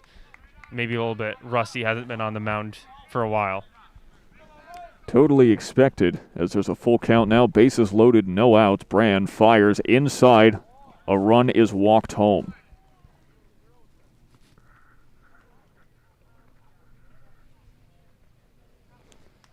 And all the electricity that was present in the ballpark at the beginning of this game has seemingly dissipated.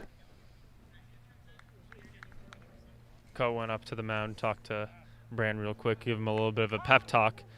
And he threw some strikes in that last at-bat, so he's hoping to have more of those this next at-bat. So West walks, bringing up the leadoff man, Ryan Stewart.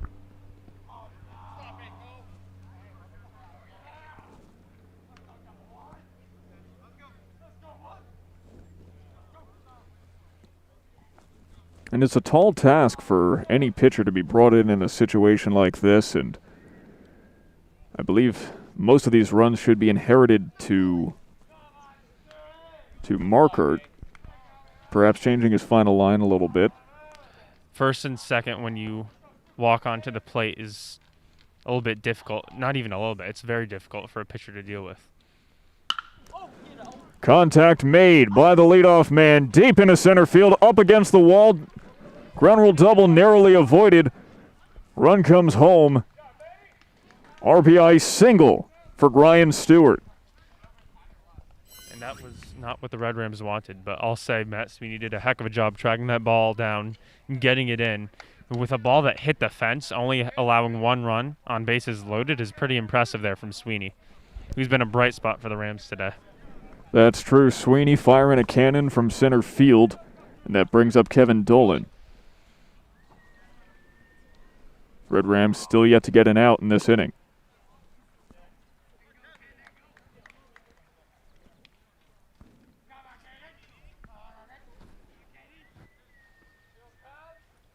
This is the 6th batter of the inning.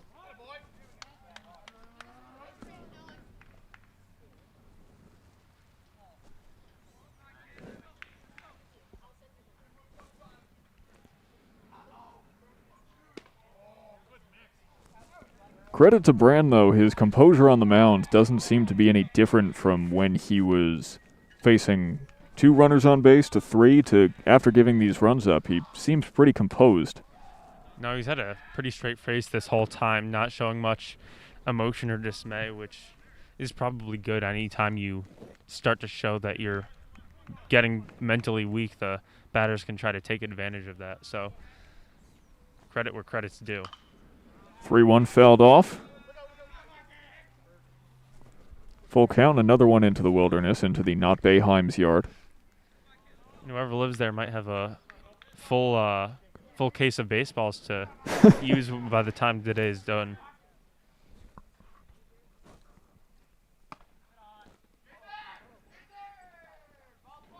That's ball 4. Everyone takes their base as the batter Dolan nearly hit in the head.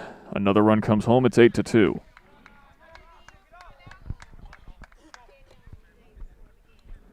And it's not been a great start for Nolan Brand, but he's chugging along. You can see the body language of the JD coaches just went back into the dugout, but their body language was somewhere between upset and accepting of the situation as that one is fouled off left side towards where the fans are. Hopefully no one's hurt. And the Jamesville-DeWitt offense has been prolific in the past 2 games, not so much today. And when you don't have that high energy bat on your team's side, it's difficult to put yourself in a position to win. Jason Irwin now at 1-1, the batter for Auburn.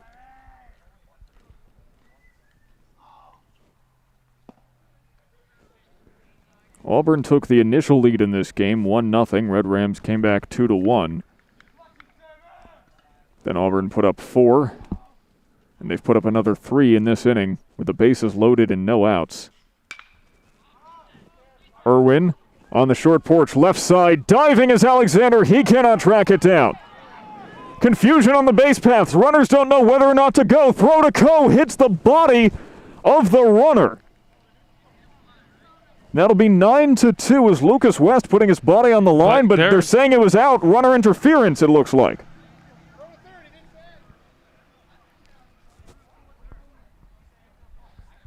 A lot of confusion on the ground right here. The Maroons third base coach not happy with that call at all. Do we have that on replay, Sam? We do not have it on replay, unfortunately. I was just as flabbergasted as everyone else. I forgot to hit the button. So the umpire looks to be saying it was runner's interference on the throw home because the ball hit West, that Coe had no opportunity to get to make the catch of the throw from Alexander. It's an interesting call, but I mean, I can't really blame the umpire for the ruling there. It does make sense. That would be interference, yes. So that is an out and a run does not score. But it is a hit for Jason Irwin. One out run scores, so Irwin's out? No, so there was a infield fly rule. Right. Okay, so they overturn the interference call.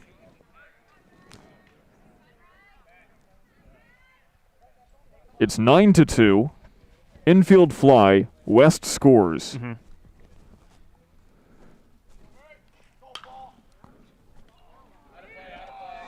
Now Burchard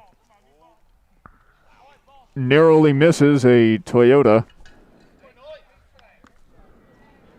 The owner of a brand new RAV4 just got very scared. It is always dangerous parking your car near here. I personally parked over in the senior lot about 200 yards away from here, so I'm feeling pretty safe for now. And that's why if I do have to park in that lot, I always park at the very end by the football field, further away from the diamond.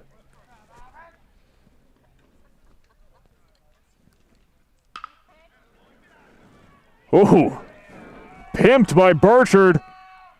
Over the fence, touch them all. Ryan Burchard, the pitcher, hits a 3-run bomb over the left center field fence. It is 12-2. And that's just difficult for JD. I mean, props to the Maroons. They've been getting their bat on the ball all day long, and I believe that's the first home run of the season for the Maroons. That is their first home run of the season. Taking advantage of that, the shortest part of the field here. At least not in that Death Valley that's there in right center. It's only 280 feet. And it dropped just over the cleared it by about 5 feet. Yeah, so ball hit about 285 by Ryan Burchard, bringing up Jake Hansen, the 9th batter of the inning.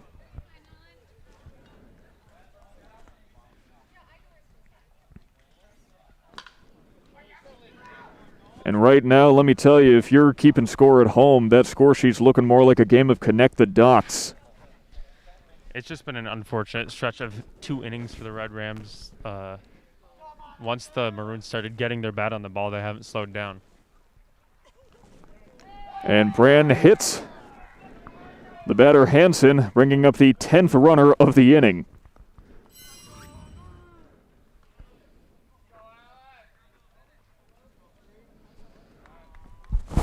Just start doing it here, and then you'll draw like a line, and usually in here I go like 5 and 6. Time is, Coach Dara takes the ball. Brand's day is done. I don't think the Red Rams had a 4th pitcher planned for the day. So now they're forced to improvise. And it is going to be Justin Ellithorpe, who will take the mound for the Red Rams in dire straits, currently down by 10 in the top of the 5th inning. We'll be right back after these warm-ups are completed. Thank you so much for sticking with us, regardless of what the score is on the board.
Welcome back, ladies and gentlemen. Justin Ellithorpe, the new pitcher for Jamesville-DeWitt, as immediate contact is made to third by McQueenie. They'll get the force. By the way, that was Jacob Riley pinch running. And immediately Ellithorpe gets the second out of the inning, which is, it's been a while between those. Yeah, it's definitely been a while. Matt did a good job getting the ball to the second there, and Samson Mitchell just couldn't seem to quite turn 2. So there's 2 outs now for Will Coleman, who is 1 for 2 with a double, an RBI double actually, and a walk. Ellithorpe, only with 1 inning pitched this season so far, but did not allow a run, which if you count that, means that he is leading the team in ERA. Actually, in that inning, he gave up 3 runs, but none of them were earned. He inherited a bases-loaded situation. Another ball, 2-0.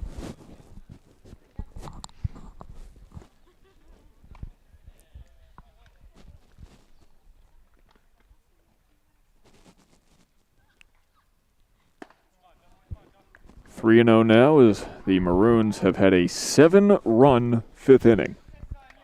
And the Rams just need one more out here just to get out of this inning and mentally move on from what's been such a difficult inning probably for them to deal with mentally and on the scoreboard. Ellithorpe walks Coleman, bringing up Zachary Mock.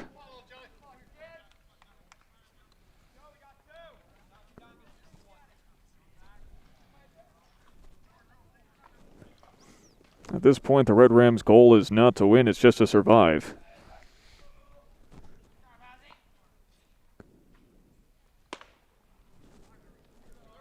The Maroons coming into this game averaging 9.2 runs per game, and they've exceeded that already.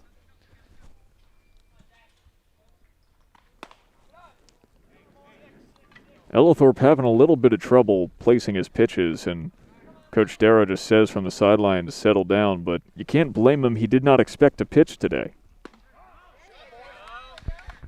Finally gets a strike in. I think it's just difficult when you're not mentally prepared for that, and then all the more difficult by knowing what the inning has been before you. Already a little bit of pressure on you. Mock hits it to Alexander, flubs it. Fingers a stone, tries to get him at third, but it gets away from the third baseman, King.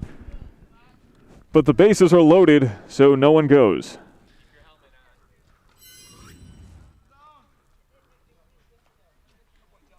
That was a tough grounder for Alexander to try to scoop up. Did a good job getting it over to third base, but unfortunately, he does pick up the error. He does a difficult error at that, but an error nonetheless. And Lucas West watches the first pitch go by. The bases are loaded, just as we started the inning with. Every single one of those runners came home and then some.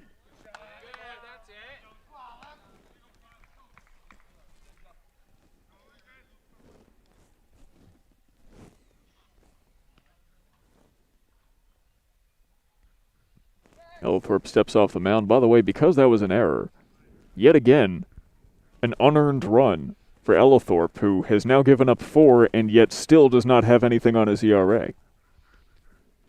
It's definitely not a stat you'd want to see as a member of the Rams, but I guess provides some comfort to Ellithorpe as he's been put in such a weird spot. Certainly a strange sigh of relief as high heat gets him to swing. Now West in the 1-2 hole. 2-2 hole, according to my calculations. The scoreboard is behind. Swing and a miss, struck him out. That's the brightest spot all inning for the Red Rams. Ellithorpe doing a little bit of cleanup after a 7-run fifth inning.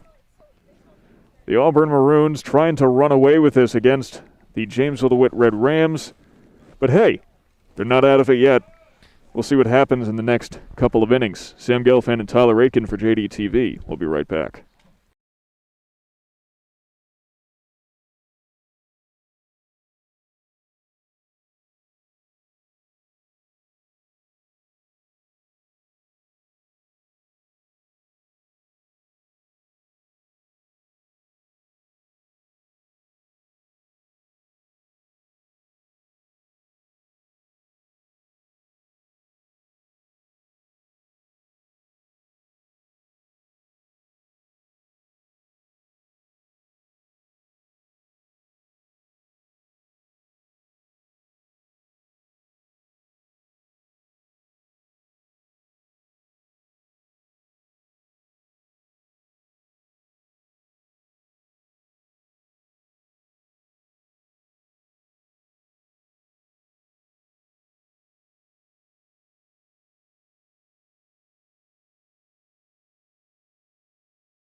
Welcome back, ladies and gentlemen. If you take a look at the scoreboard, it's still there.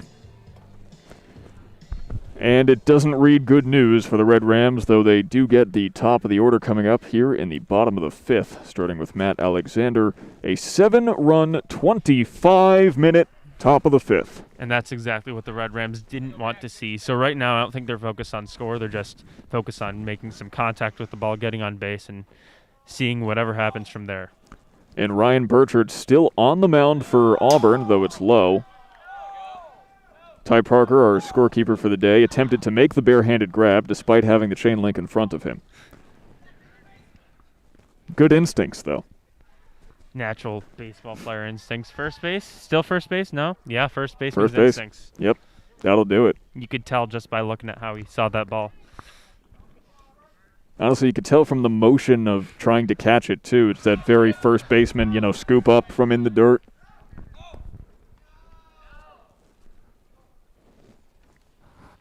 But Burchard's still in the game, and why not? He's only allowed 2 runs. He just hit a 3-run homer.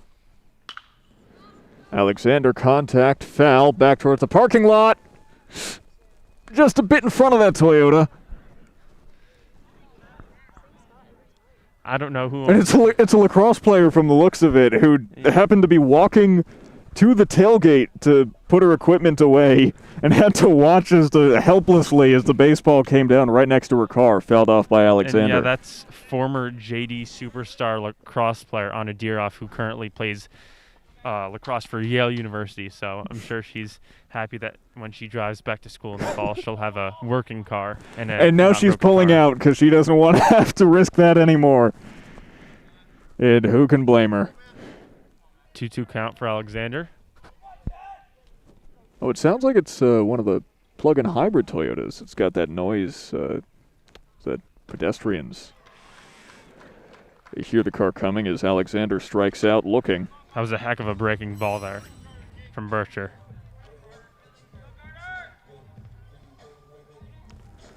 So Burchard gets the first out of the bottom of the fifth. And now Carter King, who was unjustly robbed of a home run last game and perhaps justly robbed of a walk with an RBI. Well, I think a fly got into my mask somehow. We have the cough button just for that, and I couldn't even react and hit it in time. And props to Ty Parker's dad for making a heck of a play, getting that ball out of the street behind the field. So 0-1 to King, who takes a Thanksgiving hack, but all he got was Columbus Day.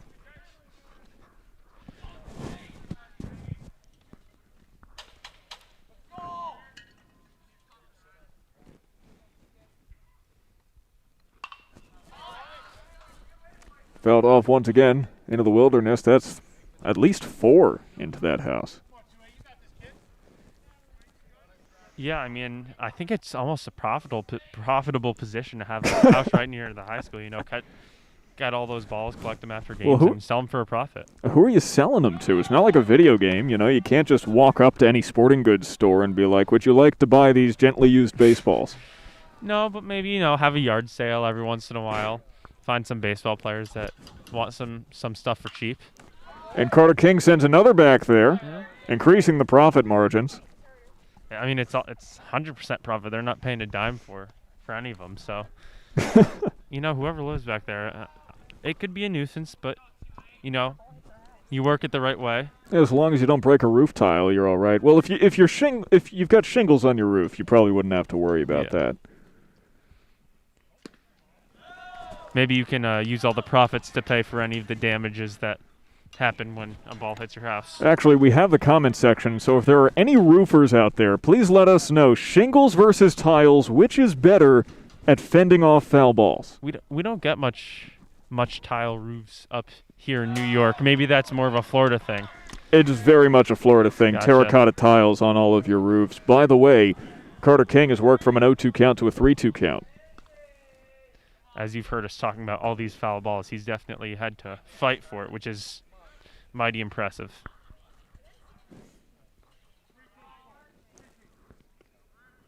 And now all I'm thinking about is roofing. I didn't even realize tiled roofs aren't even a thing up here. I don't know why I didn't notice. Probably wouldn't stand up too well to the snow, I'd have to imagine. And Carter King draws a walk from an 0-2 at bat.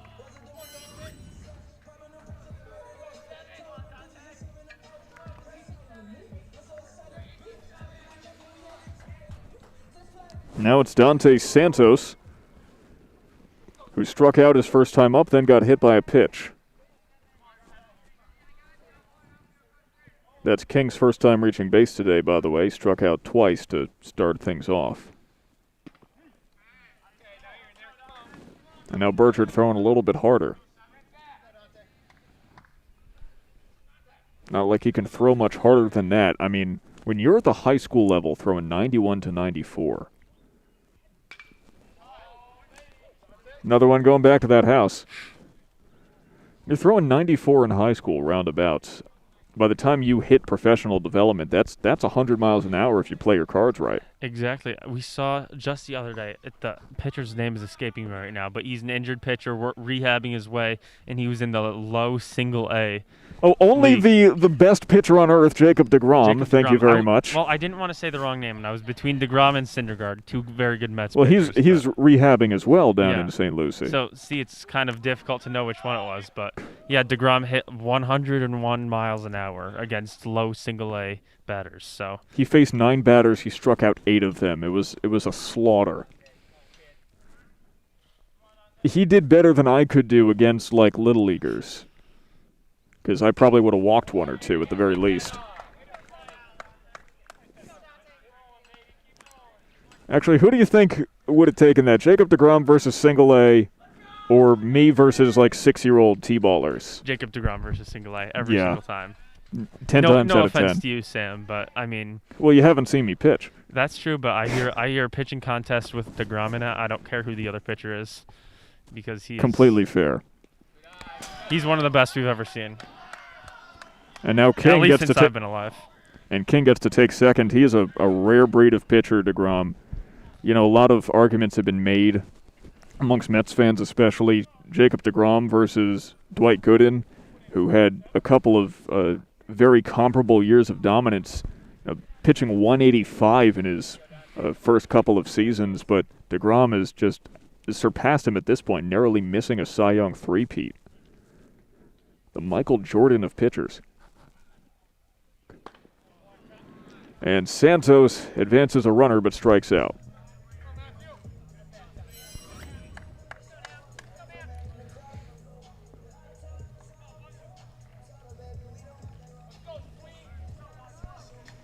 Now it's Matt Sweeney, who was responsible for driving in one of the 2 runs that the Red Rams have on the board.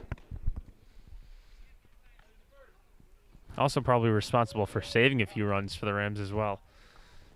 I'd say he's probably the only player on the team right now who has a positive run differential for himself. Interesting, the music accidentally goes off in the middle of the windup. Usually the umpire calls for time and says that the pitch didn't count, but he allows that one to go through.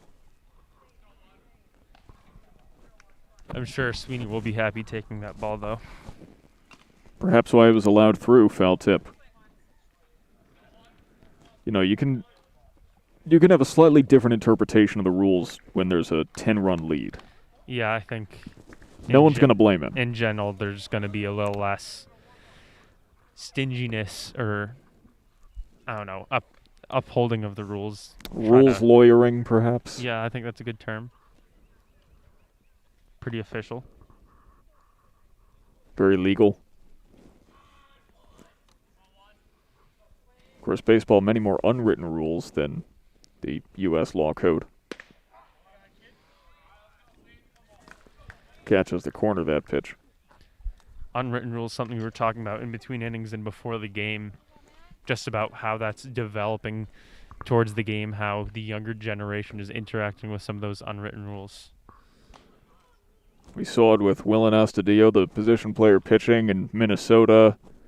Home run on a 3-0 count, and Tony La Russa, the White Sox manager, having some interesting feelings about it as Carter King takes third on another wild pitch.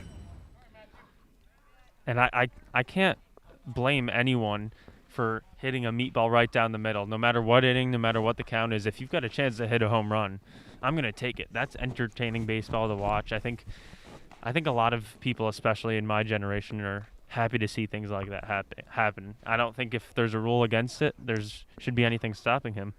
You know, we were talking about, yes, there's something to be said about shutting it down with a lead, but what does shutting it down mean? It doesn't necessarily, at least in what I was saying, it doesn't necessarily mean not attempting to score at all. It just means you don't try to push it, like you don't try to turn a double into a triple, but if a meatball comes right across the middle of your strike zone, as that ball gets over the pitcher's glove, Sweeney cannot beat it out, though, and that is the end of the third inning.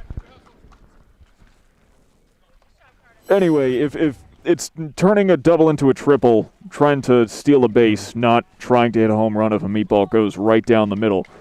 But neither happens for Jamesville-DeWitt, as it's 12-3, or 12-2. When did I accidentally put that run up on the board?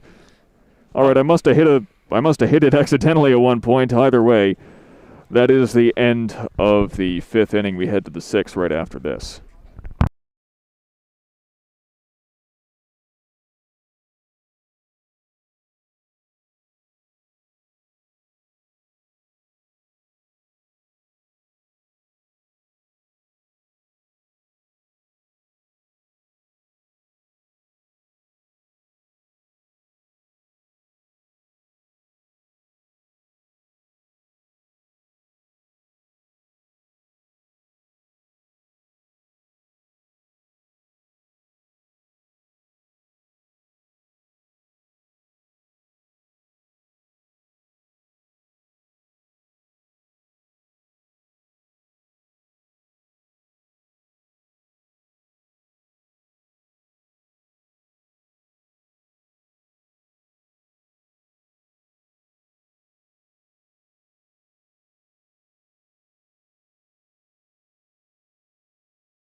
We are back with the top of the sixth here in Jamesville-DeWitt. Sam Gelfand and Tyler Aitken on the call, alongside Samantha Aitken on camera, and Ty Parker helping out with keeping score. It's great to have a full house finally. It's been a little while. It has. In swim season, we had a full house, upwards of 6 or 7 members of JDTV, and slowly dwindled in numbers. And for a while there, it was just me and you, Sam. But, it's nice. A couple of games, it was just me. Yeah, a couple of games, it's been just you. But now we're not back to full strength, but we've got fighting numbers. Watch out. For what? I don't know. I mean, any opposing media groups from any other schools that are watching? I suppose. Gunning for New Hartford, ESM, all of those. As it's Ryan Stewart, by the way, with a 2-1 count right now. Stewart, 3 for 4 with 3 singles, and he scored on all 3 of them. You can see adorning his pants are plenty of dirt stains, so he's definitely earned those runs so far. Ellithorpe deals a walk.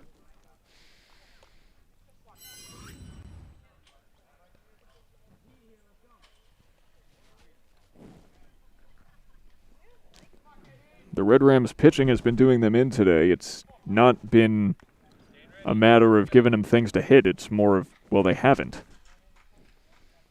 Besides that one home run, most of these runs have been coming off walks. Although there's an uppercut swing, center field by Dolan, tracked down by Sweeney for 1 out.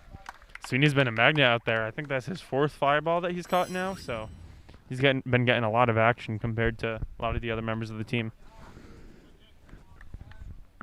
Yeah, Sweeney's been having his work cut out for him. He's done enough cardio to last a week. When everyone has to run laps after this game, they better exclude him. Runner goes. Throw from Coe, a little undercooked. And Stewart snags a bag. And this is a little bit of what we were talking about before this inning, is what's the line between trying too hard when you're up and unwritten rules and stuff like that. You're up 10 with 2 innings left and stealing bases. Is that cross the line in your opinion, Sam? Oh, that went between the cars. That nearly hit a Subaru. Now everyone on the field is looking at the cars. Actually, it sounded pretty close. It might have hit a tire. We'll have someone inspect for damages and report back. But that was... Oh, man, you're clenching your teeth.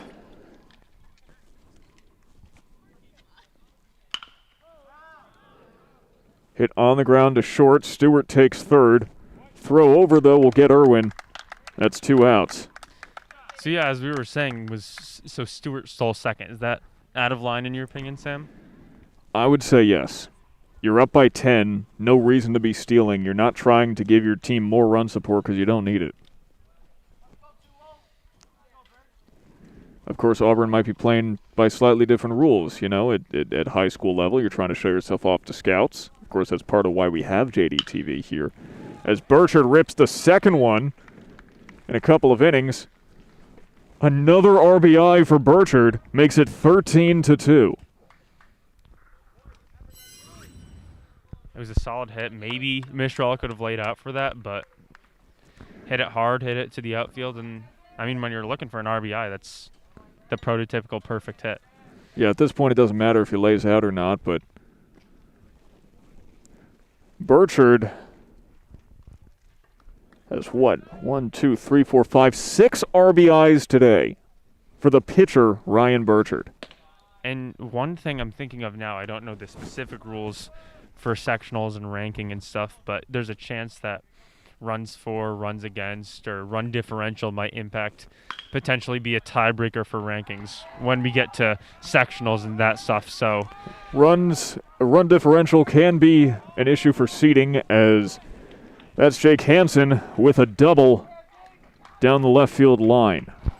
So then I'd probably say, as a team who's definitely going to be up there contending for potentially a sectional title, they want all the help they can get when it comes to tiebreakers and run differentials. So don't think you can fault the Auburn Maroons too much for going after a few extra runs here. You see here the Maroons with 10 hits now today. And another attempt, but it goes foul. Just barely. And Auburn had to jump to avoid that potentially hit. That pencil keeping score might run out of lead before the end of this game. Yeah, if you shake it, it's got a good bit left. It's got a few sticks in there. It's not lead, actually, it's graphite. They phased lead out of pencils because of the possible poison hazard. Off the handle of the bat, tracked down by King. That's the end of the top of the 6th. A little more damage done. An RBI by Burchard, his 6th of the game, makes it 13-2. And we'll be back with the bottom of the 6th after this. Thank you for joining us through thick and thin.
Welcome back, ladies and gentlemen, to the bottom of the sixth as the Red Rams are about to step back up. Down 11, it's Samson Mitchell. He's going to get first hacks as there's a new pitcher on the mound for Auburn. That is Cooper Polkovich. We'll get Burchard's final line for you in just a moment, but we were debating the merits of high versus low socks in baseball. Not a lot of high socks out there for the Auburn Maroons. Yeah, and I don't think a lot on JD either. I'm trying to look into the dugout a little bit here. I mean, personally, I do a... Oh, well, hold on, because Marshall hits it a ton to left center field, going back at the wall. If we had a warning track, it would have dropped there. Mitchell, stand-up double. And that's what, his 5th hit in 2 games here out of 6 it is. at-bats? And the 5th hit of the day for the Red Rams. So Mitchell on base quickly. That could be a spark the Red Rams could desperately need. As Nolan... It should be Nolan Brand. No, it's Ellithorpe. Right. Forgot. Justin Ellithorpe, with his first plate appearance of the year, takes a strike. So we were saying about the Sox. Yeah, exactly. I mean, I think both teams probably more long pants rather than short pants. I mean, I do appreciate the look of the short pants and tall socks. It looks very classic, but I think when you're on the field, it can be a hot day. I like the airflow and the general kind of like comfortness of the longer pants a little bit more. The longer pants are definitely something that you see more with younger players and the newer generation as Ellithorpe pops it up. Second baseman calls for it. That is Burchard, actually, the other Burchard who brings it down. There's 2 of them. Hasn't been doing much until this point in the game, though. Yeah, but fit that both players make some good plays on National Brothers Day. That is very true. It is National Brothers Day. Now, I've always preferred the high socks, partially just aesthetically, but also keep in mind, I've always been kind of tall and thin, and it's hard to find baseball pants in my size, so I kind of naturally had to gravitate towards it, as that is too far foul, just barely. Never had a chance, had to do the long socks. Exactly, yeah. That looked fair to me, but I'm just going to say it's just foul. It's a close call for Stewart, who, if you're just joining us, first of all, you missed a heck of a 5th inning, but you also missed David Stewart literally get hit by a pitch on the chin and walk it off. And you're warming up in the batter's box, I believe, is number 14, Timmy Sheftick. Has he has not had an at-bat. So we'll get to see the first at-bat for Sheftick. Actually, this is his first appearance in a game this season. Wow. Some of the advantages of, obviously you want to look on the bright side. It's very difficult when you're down 11 runs. But, getting some players in that aren't used to getting in is always nice to see, especially as fans or parents of the game. And he's going to come in with some glory days. Always got to judge players' walk-up music, It's a good insight into it's a window into the soul of the player. What was your walk-on song back when you played? I never got to a point where we were allowed to have them. Well, that's unfortunate. What song would you have picked? Laurentian Ghosts, After the Burial. Okay. That's an interesting choice. Maybe one person has ever heard of that band that's watching this. Or in this park, even. I was going to say, I've never heard of it. So if I haven't heard of it, I'll consider it an interesting choice. To make it easy, death metal. Interest for a baseball player. Yes, That's yes. Definitely a bizarre choice, out of the ordinary. And Sheftick sends it into the yard. Yeah, they could have a whole bucket, that whoever lives there.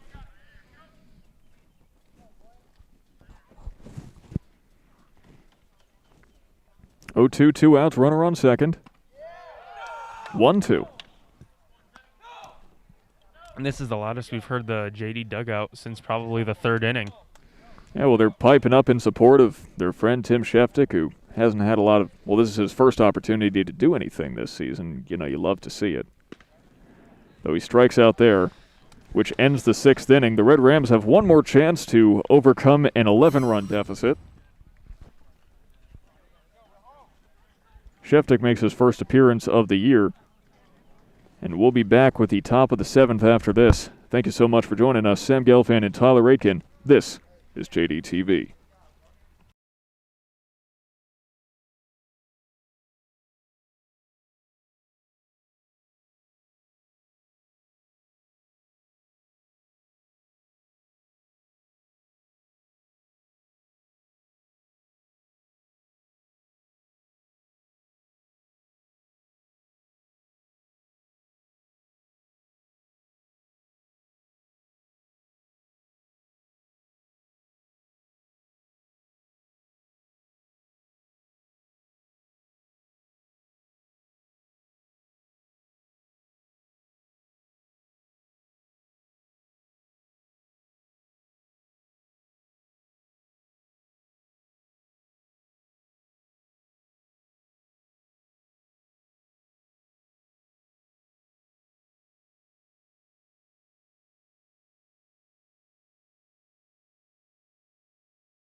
Hi, everybody, and welcome back to the top of the 7th. Justin Ellithorpe, the pitcher for Jamesville-DeWitt, gets the first ball as the current batter is Will Coleman. Coleman has walked twice and had a double. So we were just talking during the break in the in-between innings, as many of our loyal JDTV viewers most likely know, is Coleman hits one to left field, charging in, and making the catch is Santos for the first out. Many of our loyal JDTV viewers know I am from Florida, and I have never been hiking in my entire life. I just think that's sad. As someone who lives probably about a mile away from Clark's Reservation, a great local place to hike if you are from around here, you know, it's an enjoyable thing. What good way to get outdoors, get some miles on your legs, and, you know, catch some good sights. We have a pinch hitter, by the way. It's Josh Herrick. So Herrick getting his first at-bat of the game.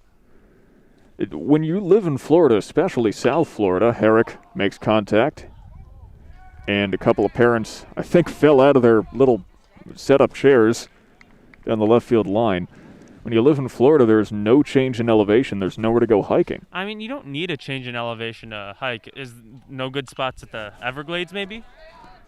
Well, there is a nature trail in the Everglades, but even so, it's still the Everglades, you know? There's especially where the part of Florida where I live, around Boca Raton, just a little south of Boca Raton, if anyone's watching from Florida. Strikeout there for Herrick. So Ellithorpe has a K to his name today. The Everglades, it's not even like there's trees. It's just sawgrass as far as the eye can see. So, yeah, probably not the most ideal sites to be looking at when you're going for a hike. It's completely flat landscape. No change in elevation, no trees, nothing on the horizon besides the occasional wildfire, because you'd be surprised how common those actually are.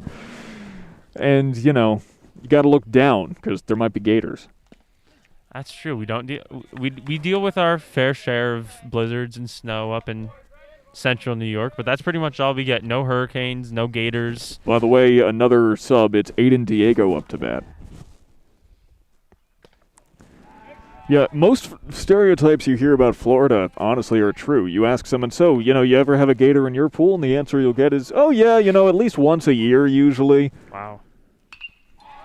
Diego fouls it off, back into that yard. We're going to have to figure out who lives there so we can be accurate. Yeah, the closest thing we get to a gator in my pool is probably my brother Josh, and I'd say he's not all that close to a gator. What? We do get an occasional frog, maybe a rat or a mouse in our pool. Combine the two for a second there, but that's about the extent of the wildlife we see. Strike 3, so 2 strikeouts for Ellithorpe in the 7th inning, and the Red Rams will get one more shot at redemption. Do you think there'd be an 11-run comeback in the 7th inning? Who knows? I'm not expecting it, but, baseball is a crazy sport, so you never know.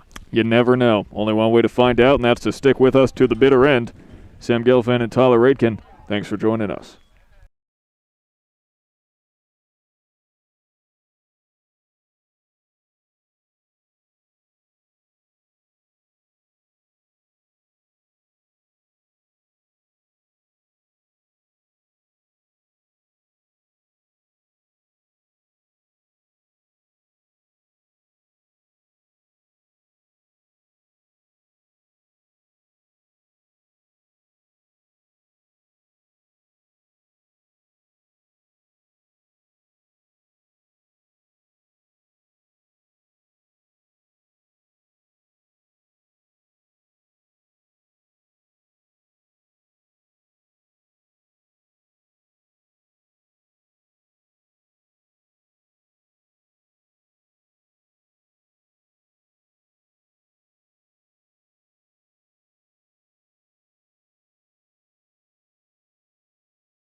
Welcome back, ladies and gentlemen. The bottom of the 7th has rolled around. The last opportunity for the Red Rams as we have a new pitcher. It is Jake Hansen. Hansen has 2 strikeouts at the plate today, as well as a double, and he's hoping to get a couple more on the mound this time. And here comes Emmanuel Consuegra Artiga for the Red Rams.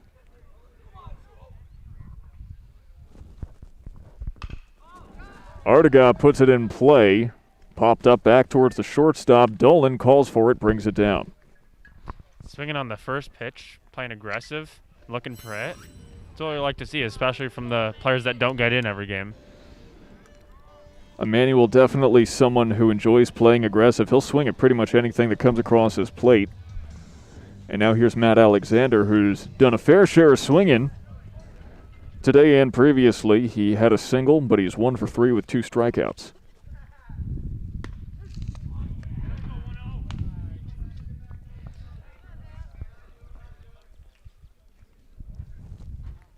Red Rams down to 2 outs. Alexander swings for the fences, and it could reach him. Going to fall just short off the wall in left field. Alexander hustling to second, a stand-up double with just a little bit left in the game. And that's the type of hit you always know Alexander can make, especially in situations like this. Maybe the pitching is a little bit less than as you approach the end of a big blowout game, but I think it's always great when you're losing to kind of get a little bit of an ego boost like that, a nice big hit to kind of make yourself feel a little bit better about things at the end of the game. You put so much disdain into the word losing. I mean, I don't think anybody likes to lose. That's fair. And by the way, Alexander advances to third.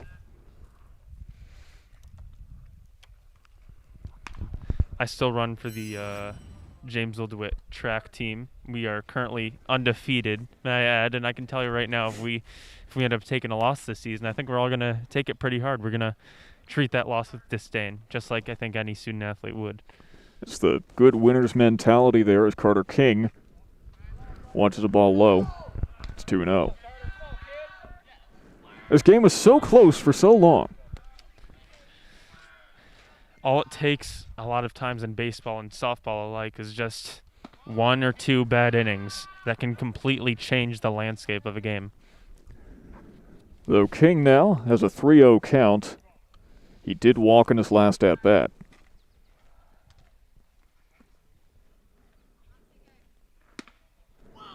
So King will likely finish his line 0 for 2 with 2 strikeouts, but 2 walks as well.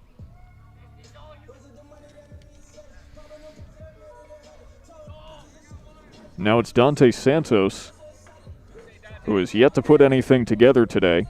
0 for 2 with 2 strikeouts and a hit by pitch.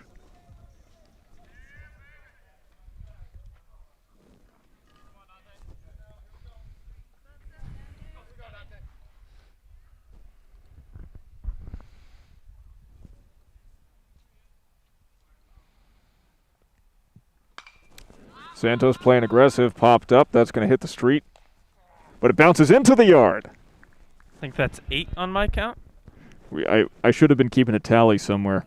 Maybe make a little graphic for the bottom right corner. A little too late for that. A little too late, but... I'm not pulling out Photoshop in the middle of the game. 0-1 to Santos, way too high.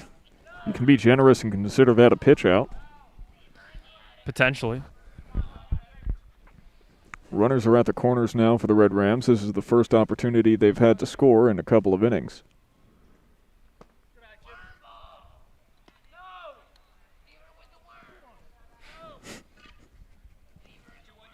Leave it with the worms, the Red Rams bench says.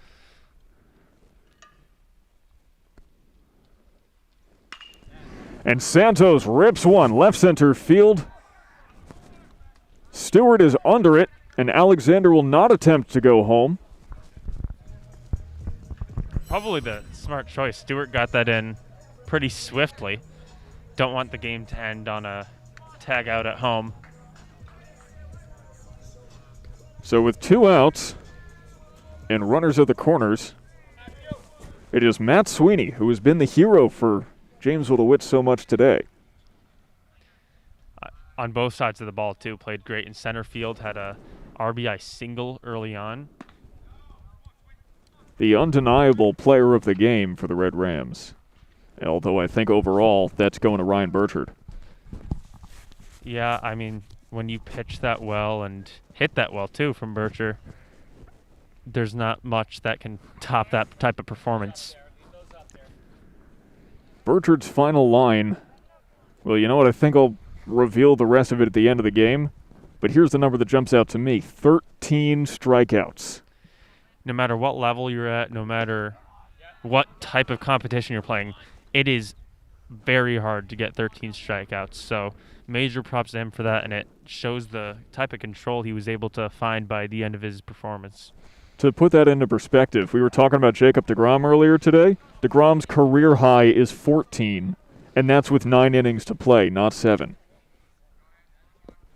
And how many? And he didn't even throw for 7. He threw for, threw what, for 5? 5. 13 strikeouts in 5 innings. And that's the game. Sweeney strikes out. And we're all packing up here in DeWitt. The Jamesville-DeWitt Red Rams were in it for a while, but not anymore.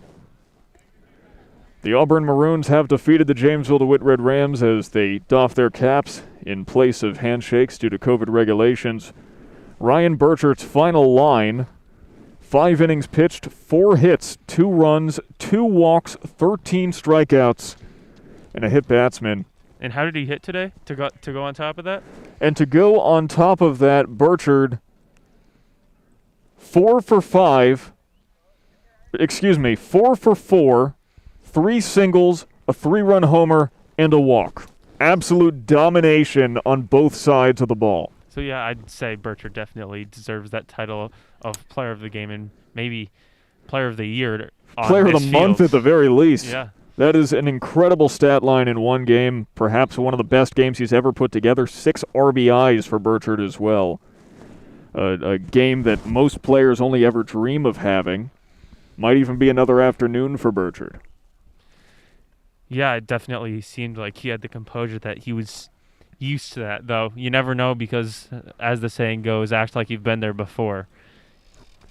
That's true, and the Red Rams have certainly been here before. They dropped to 3-7. Auburn improves to 10-3 on the year. Of course, don't forget to join us tomorrow as the East Syracuse Manoa Spartans come in to take on the Red Rams in boys lacrosse. That should be a physical game, to say the least. A very exciting one, and then following that on Thursday, Cortland will come in to take on the Red Rams in girls lacrosse. Both of those games at 7 p.m., and we hope that you'll join us there for them. However, in the meantime, my name is Sam Gelfand. On behalf of my broadcast partner, Tyler Aitken, and all of us here at JDTV and Section 3 Athletics, have a very good night, wherever you may be.